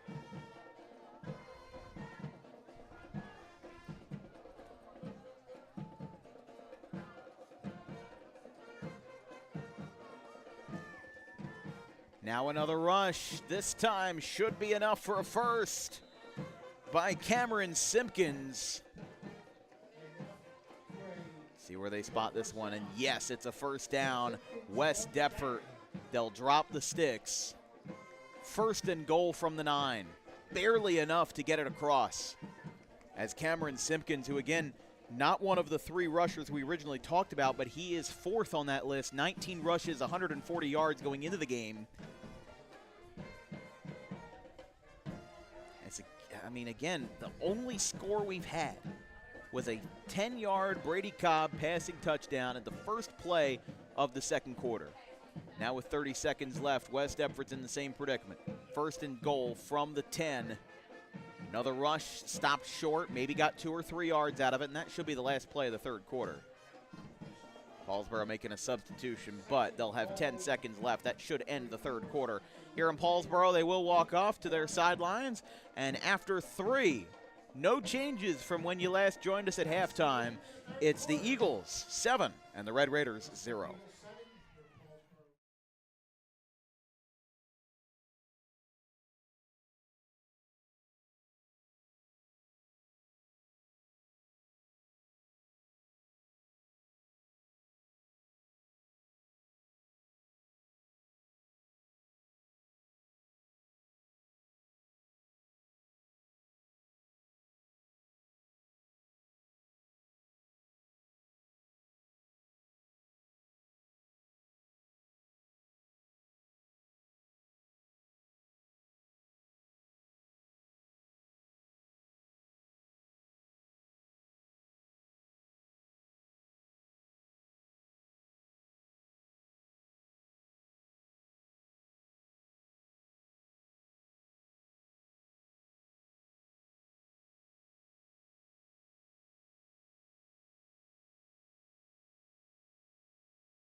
This would be a more high-scoring game. Fourth quarter here in Paulsboro at Glenn Howard Stadium. Dan Wilkins joined by Chase Barnes. Fourth quarter ready to go. 7-0. This would be funny. West Deptford scored their only touchdown of the game on a 10-yard touchdown pass on the first play of the second quarter. Well, now, can they score on the first play of the fourth quarter on a 10-yard touchdown pass? That's a really good question. They do send Paskowitz in motion, tight formation. They do hand it off to Davis, the leading rusher for the Eagles. He is stopped well short. Third and goal.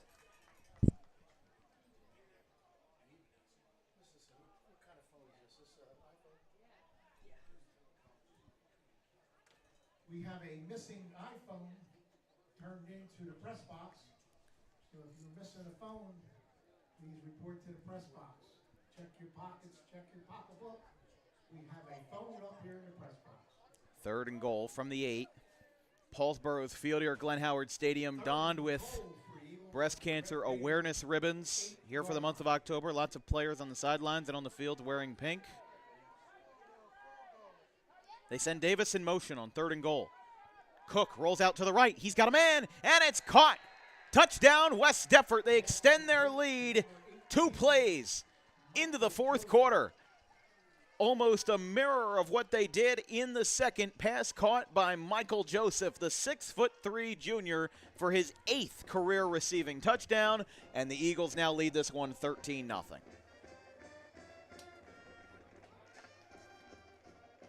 This is the one time where I hear the Eagles fight song and I don't sing along to it.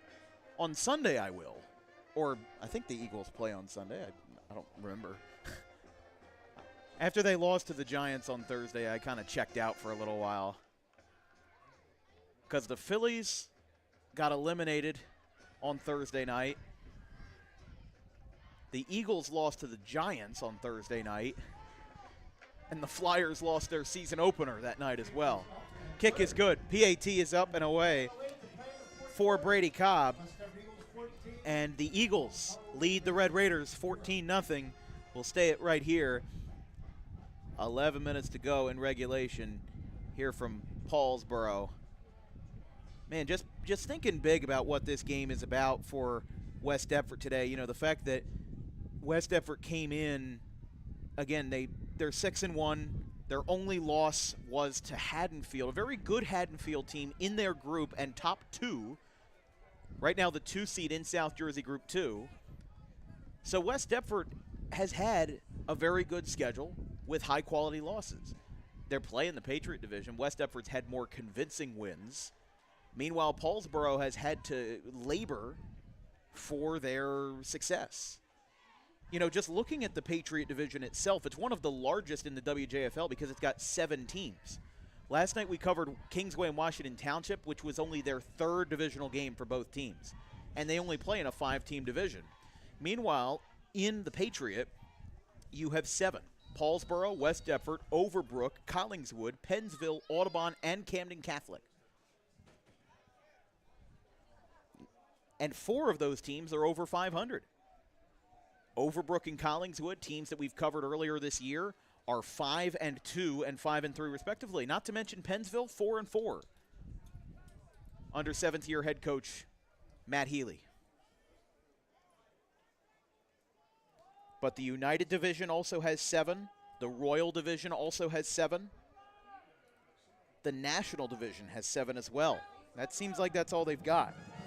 But the higher division you are, the more likely that you're going to get a little bit of an easier or at least a tighter conference schedule. Kickoff return by Kyer Harvey fading towards the far sideline is going to be down at around the 33. And Paulsboro will have 11 minutes to get 2 scores on the board. And it'll be intermingled with a West Deptford drive in the middle.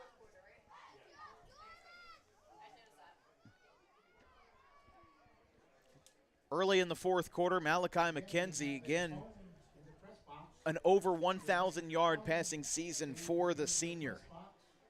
It's been a great asset to the Red Raiders so far this year, and he's been a big catalyst as to why the Red Raiders are 8-0 in 2025. Or excuse me, 7-0, looking to go 8-0.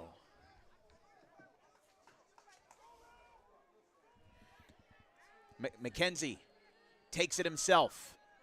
Rushing near sideline, gets to the 45, hit in many different ways. He's going to get 12 yards as McKenzie gets hit 6 ways from Sunday and gets a first down for the Red Raiders. Pearson picked up the tackle that time for West Deptford.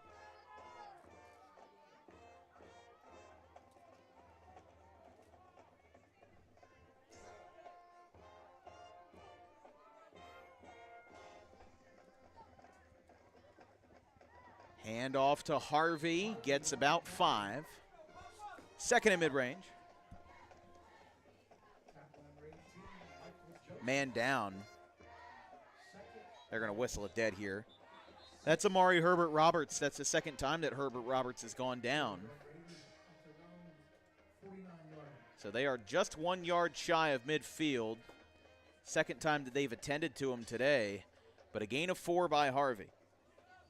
Again, our schedule for next week, we've got boys soccer on Monday at Pennsauken. BCSL action between the Pemberton Hornets and the Pennsauken Indians. Then on Wednesday, we go back to Corby Hawkins Stadium in Deptford. It's a turf matchup between the Washington Township Minutemen and the Deptford Spartans at 4 o'clock on Wednesday. Thursday night football from Cinnaminson between the Burlington Township Pirates and the Burlington Township Falcons and the Cinnaminson Pirates. Friday is our fan vote game. Remember, viewers like you can decide where we go on Friday, October the 24th. Your 4 options with the voting opening up on Sunday at 12 noon. Your options will be Williamstown at Kingsway, Washington Township versus Timber Creek, Pleasantville versus Gloucester, and Pennsville versus Collingswood. So, again, 4 games. You'll have 24 hours to vote, and it should be a good fan vote game no matter where you decide to go, where you decide we will go. And then Saturday, we close out the regular season with our 4th of 4 games with Woodbury versus the Shallot Cougars. 11 a.m. start from the Woodbury Bowl. After Amari Herbert Roberts helped off the field. It's the second time he went down with an injury tonight. A tight formation, 2 safeties up for West Deptford, 2nd and 6. Harvey tries to barrel through, gets hit below the waist. And a good stop by West Deptford that time. Leading the way was number 26, David Shields, the sophomore. 3rd down and mid-range now. Big opportunity for Paulsboro. Down by 2 scores on their home stadium.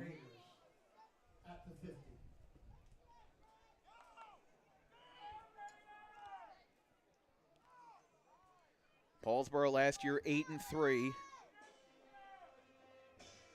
They have not lost at home since October 7th of 2024 when they were shut out 17-0 by Shalleck. They lost at home twice last year, including a triple overtime game versus Camden Catholic.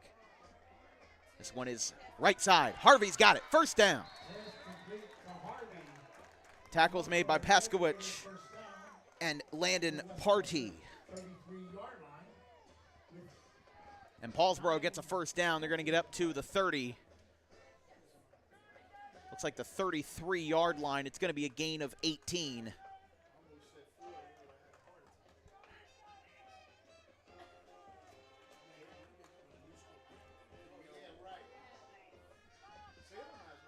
McKenzie's got time. Makes a man miss. Still got to let it go. Harvey's got it. Ball comes out. Robinson looks like he fell on it. Red Raiders will fall on it. Jamal Robinson ended up picking up the recovery. And again, that's a situation that could have gone very wrong very fast. Oh, we've got a penalty flag. Illegal receiver downfield for Paulsboro. Not the first time they've been hit with that tonight. I keep saying tonight, even though we've got blue skies on top of us, but, you know. We had a very quick turnaround from Washington Township to Paulsboro this morning.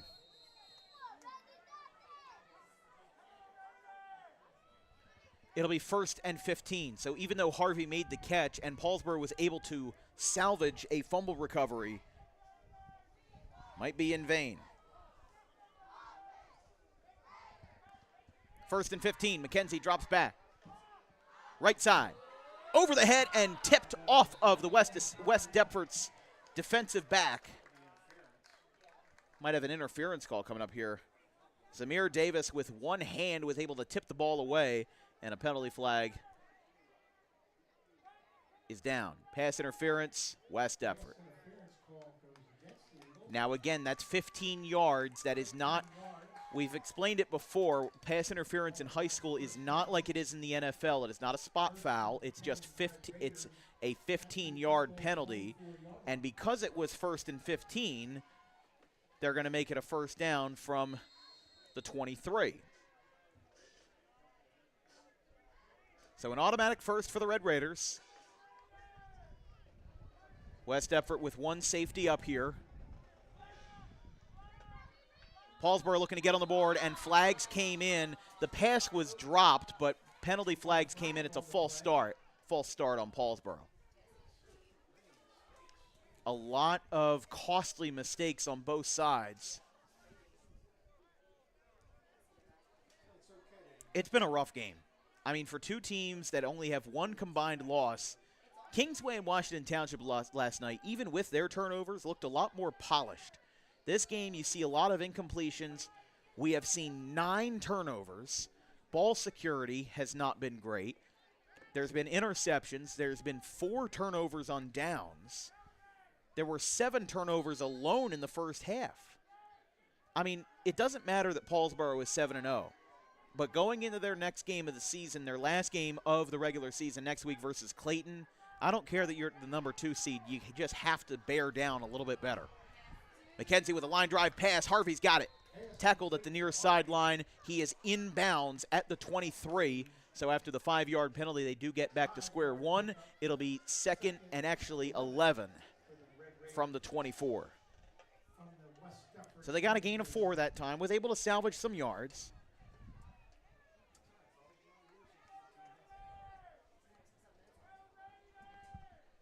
.730 and counting. Paulsboro down 2 scores, looking for their first, or looking to avoid their first home loss since October of last year, and McKenzie is sacked. 3 sacks for West Deptford, and it comes up this time from number 4, Bryce Wynn, one of the leading rushers on the West Deptford side. There's small school football for you. pick up a rushing play, and then go back on defense and get a sack against the quarterback, Malachi McKenzie. It'll be 3rd and long. Time called, and Paulsboro calls their first timeout of the half. 6:55 left in the fourth. We'll be right back.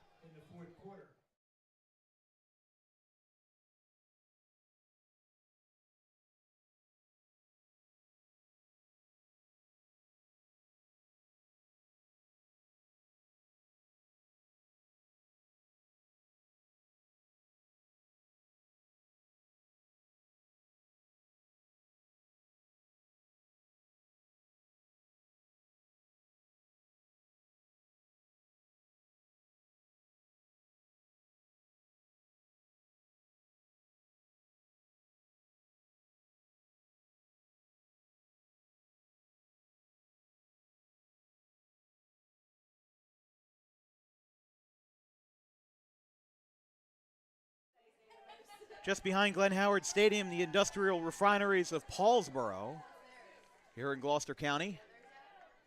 Saturday afternoon football, West Deptford with an early score in the second and an early score in the fourth. Almost a bookend performance for John Emmel, the second-year West Deptford head coach. Paulsboro burned their first timeout of the second half. McKenzie drops back. He's got room. There's a hold, but it's not called. That's caught. Wow. And the ball came out. West Deptford ball. Oh, my goodness. Turnover number 10.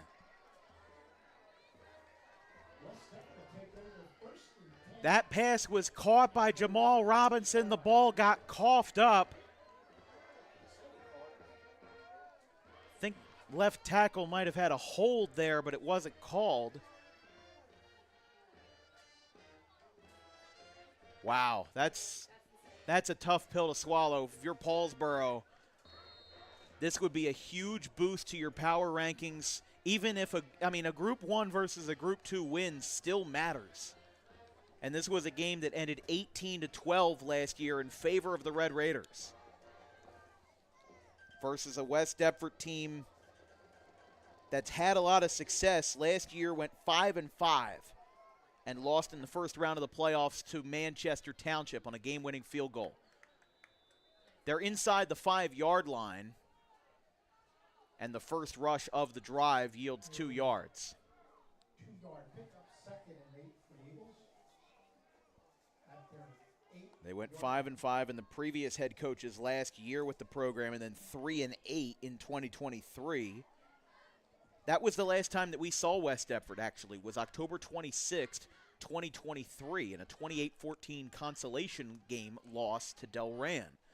Both teams were on the up and up then, and now both have really reached the pinnacle of their success at this point in the season. 2nd and 8. They are at their own 8-yard line. West Deptford looking to take away a crucial opportunity. Flags called. West Deptford is granted a timeout, no flags. They burn their first of the second half. 5:48 will stay right here in Paulsboro. Great game so far. Maybe not living up to the level.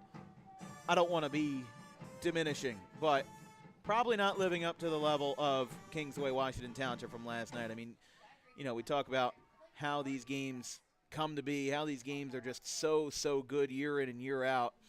And, Paulsboro has lived up to that expectation with their 7-0 record so far.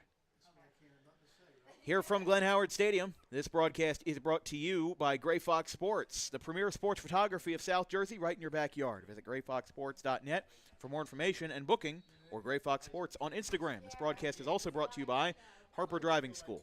Over 90% of students who take their New Jersey State driving test with Harper pass on their first attempt. If you like those odds, book an appointment today at Suite 4 of the Total Turf Complex in Pittman at 614 Lambs Road. And if you'd like to become an advertiser with Dan Wilkins Broadcasting, send us an email at thedanwilkinsshow@gmail.com. That's in the description of this YouTube video. We'll get you an advertising flyer with information on how to get involved in front of the fastest growing independent broadcast organization in New Jersey with over 125,000 annual viewers. Pitch back to Paskowicz. Left side. Barreling through to the 15-yard line. Line to gain is right around that ballpark. It is a first down, West Deptford, and they just need a couple more of those and a little bit more clock management, and this game might be all theirs to keep. Again, West Deptford on the road to close out their regular season versus Overbrook on Friday.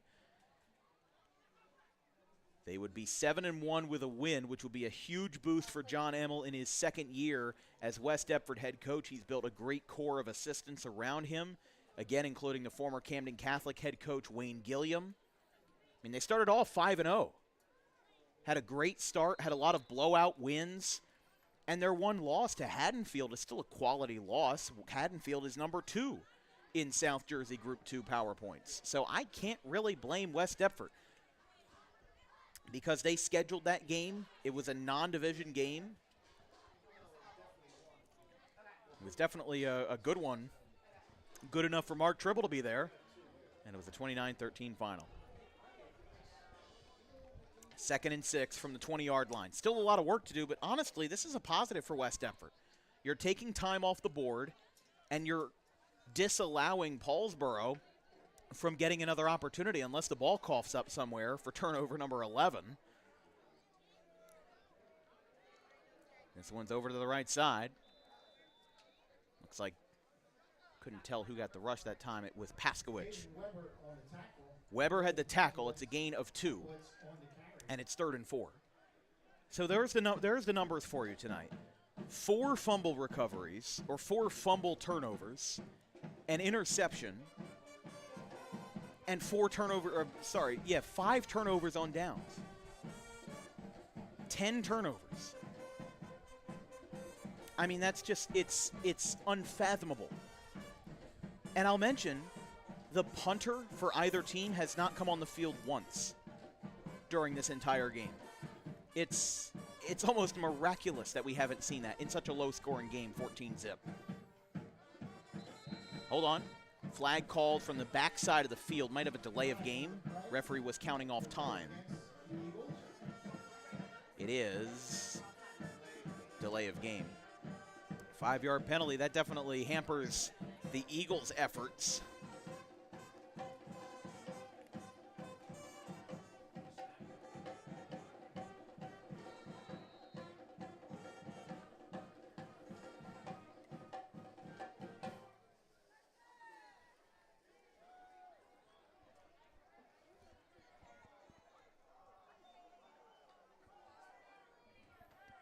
Third and 9. The delay of game really hurts the Eagles here. They're backed up to their own 16-yard line. Cook hands it off. Paskowicz on his feet. He'll be well short of a first. That does kind of open the door for Paulsboro. Time is called, and it's Paulsboro's timeout. They burn their first of the half. And with 3:18 left to play in regulation, oh boy, excuse me, that is their second timeout of the half. Paulsboro looks like they have 1 remaining. We'll take a quick break. 14-0, West Deptford in front.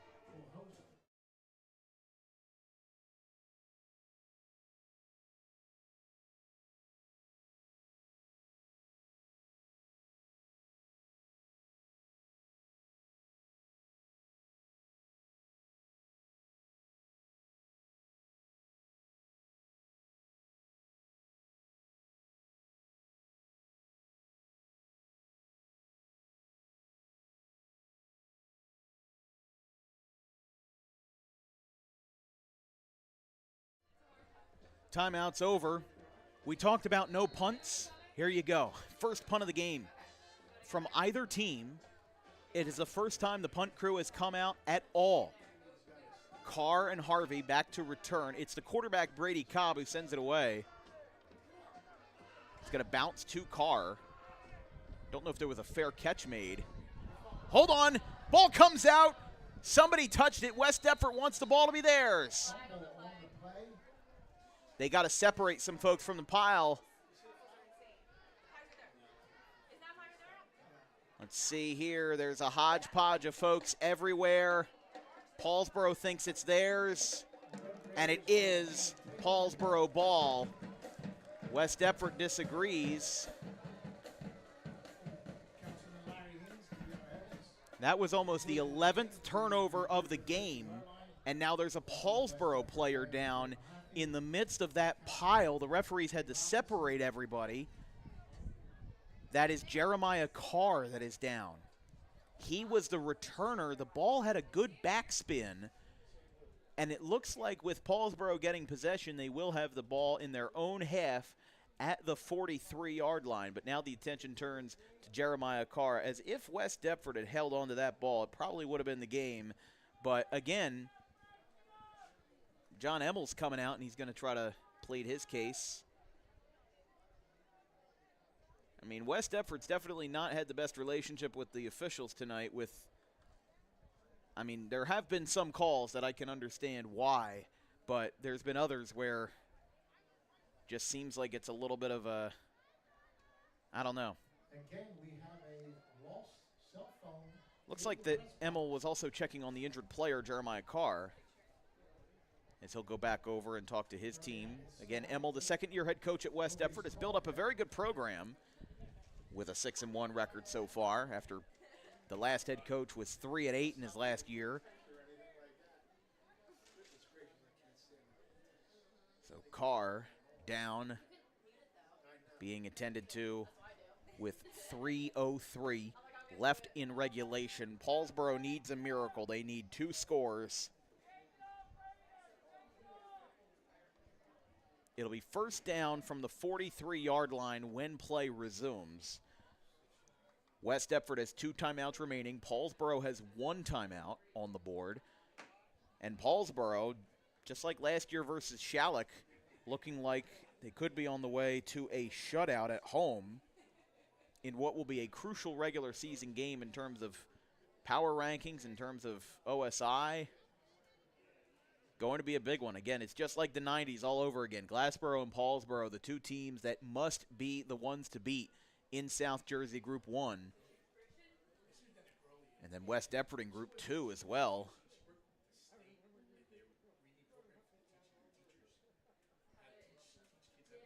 Again, Kevin Harvey talking to his crew.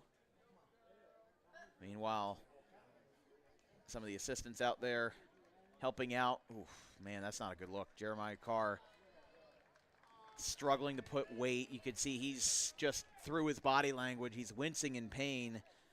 And Paulsboro in a crucial fourth quarter drive may be without arguably their best receiver in Jeremiah Carr.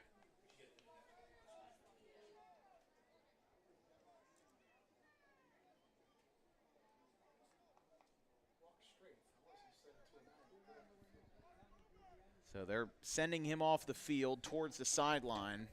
And now Paulsboro will be without, again, one of their best receivers from their own 43 with a 3-minute drive left in the fourth quarter. Paulsboro taking advantage of a good backspin on the punt by quarterback Brady Cobb. I mean, honestly, I like the concept of the quarterback also being the punter. 2 receivers to the right. McKenzie drops back. Got to look for a new man to find. Over the middle, wrap down.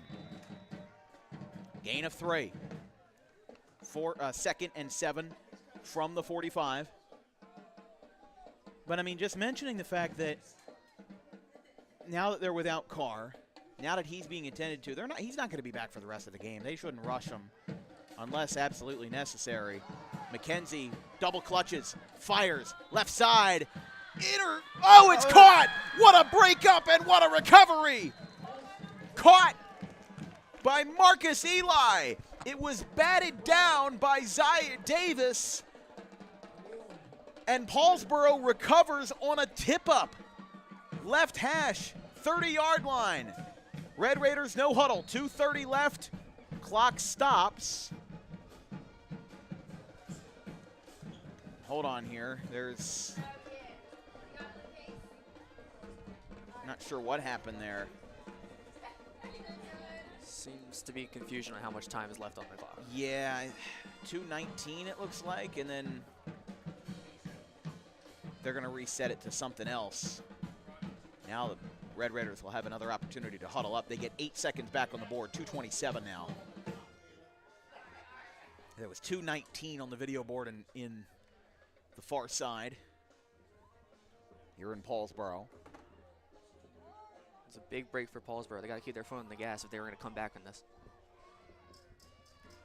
Yeah, they'll have to keep their foot on the gas. I would argue that not huddling up might actually, or I should say, breaking up the up-tempo offense might actually hurt them here. 2nd and 10 from the 29. After the break, it's picked off! West Deptford, in a battle of turnovers, gets the last laugh. Intercepted. Seems like maybe you were right. That's 11 turnovers. And the last one of the day comes from Cameron Simpkins. Cameron Simpkins on the interception.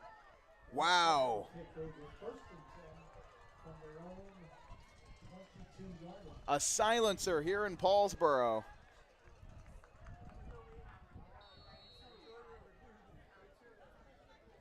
And West Deptford might get out of here with a visiting win. 2-score game, 2:17 remaining. And well, I'll tell you, Paulsboro, even though they were 7-0, they have had a laboring schedule. We saw them at Pennsville last Thursday. It was the highest scoring game we had ever seen on Dan Wilkins Broadcasting in football, 44-32. But then the week before, 6-point win over Shalleck. The week before that, 10-point win over Overbrook.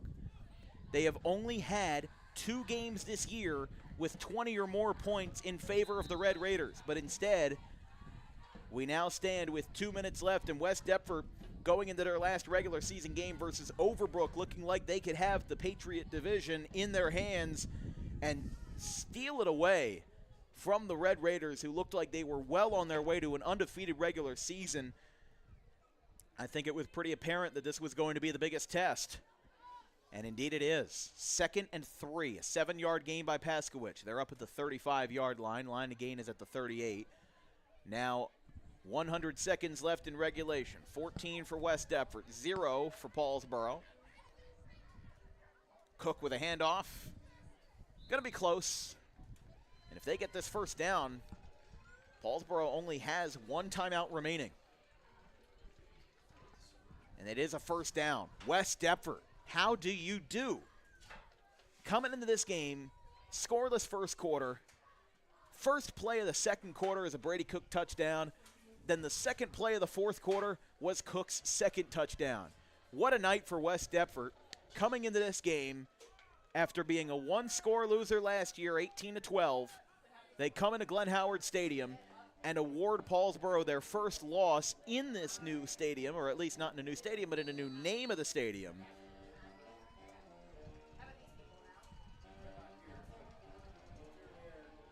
.50 seconds left. Second down after a kneel, and West Deptford in victory formation. The fans standing and applauding. They're cheering on their side, applauding those in the visiting stands. And West Deptford pulls off a great upset here in Paulsboro. 14-0. They're winners on this Saturday. What a win for West Deptford. Coming into this one, number 2 seed in South Jersey Group 2. The first one to greet them is Caden Weber.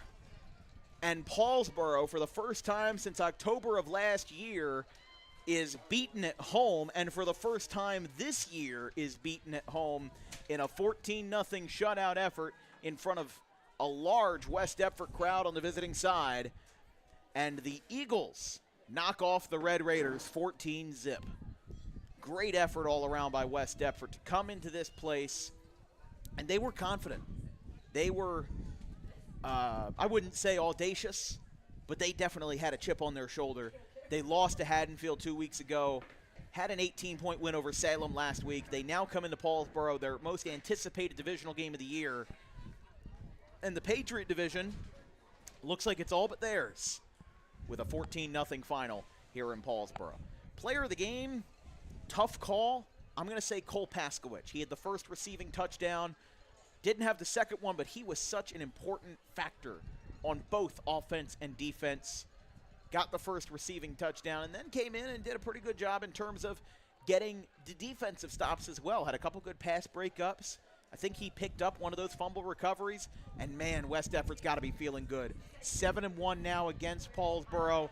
They lost this game by 6 points last year. They now come into Paulsboro's house, and they defeat the Red Raiders. Not only that, they shut out the Red Raiders and make this one a day to remember in West Deptford. They break from the huddle. They'll go to their sideline, and they will greet with joy and exuberance the Paulsboro crowd.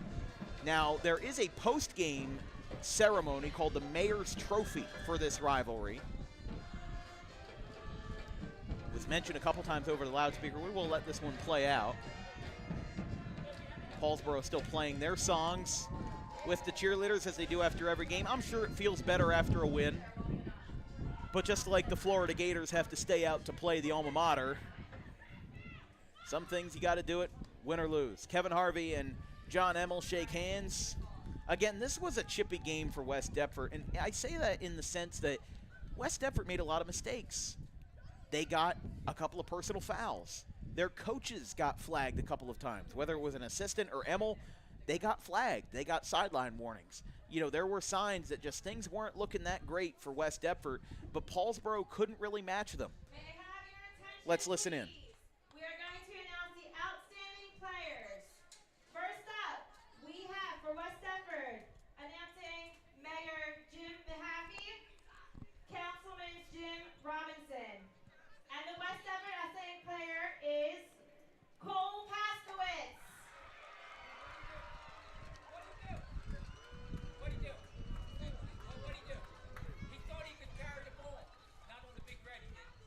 Next up, for Paulsboro, we have Mayor John Jonetti, Councilman Larry Haynes, and Councilwoman Evans.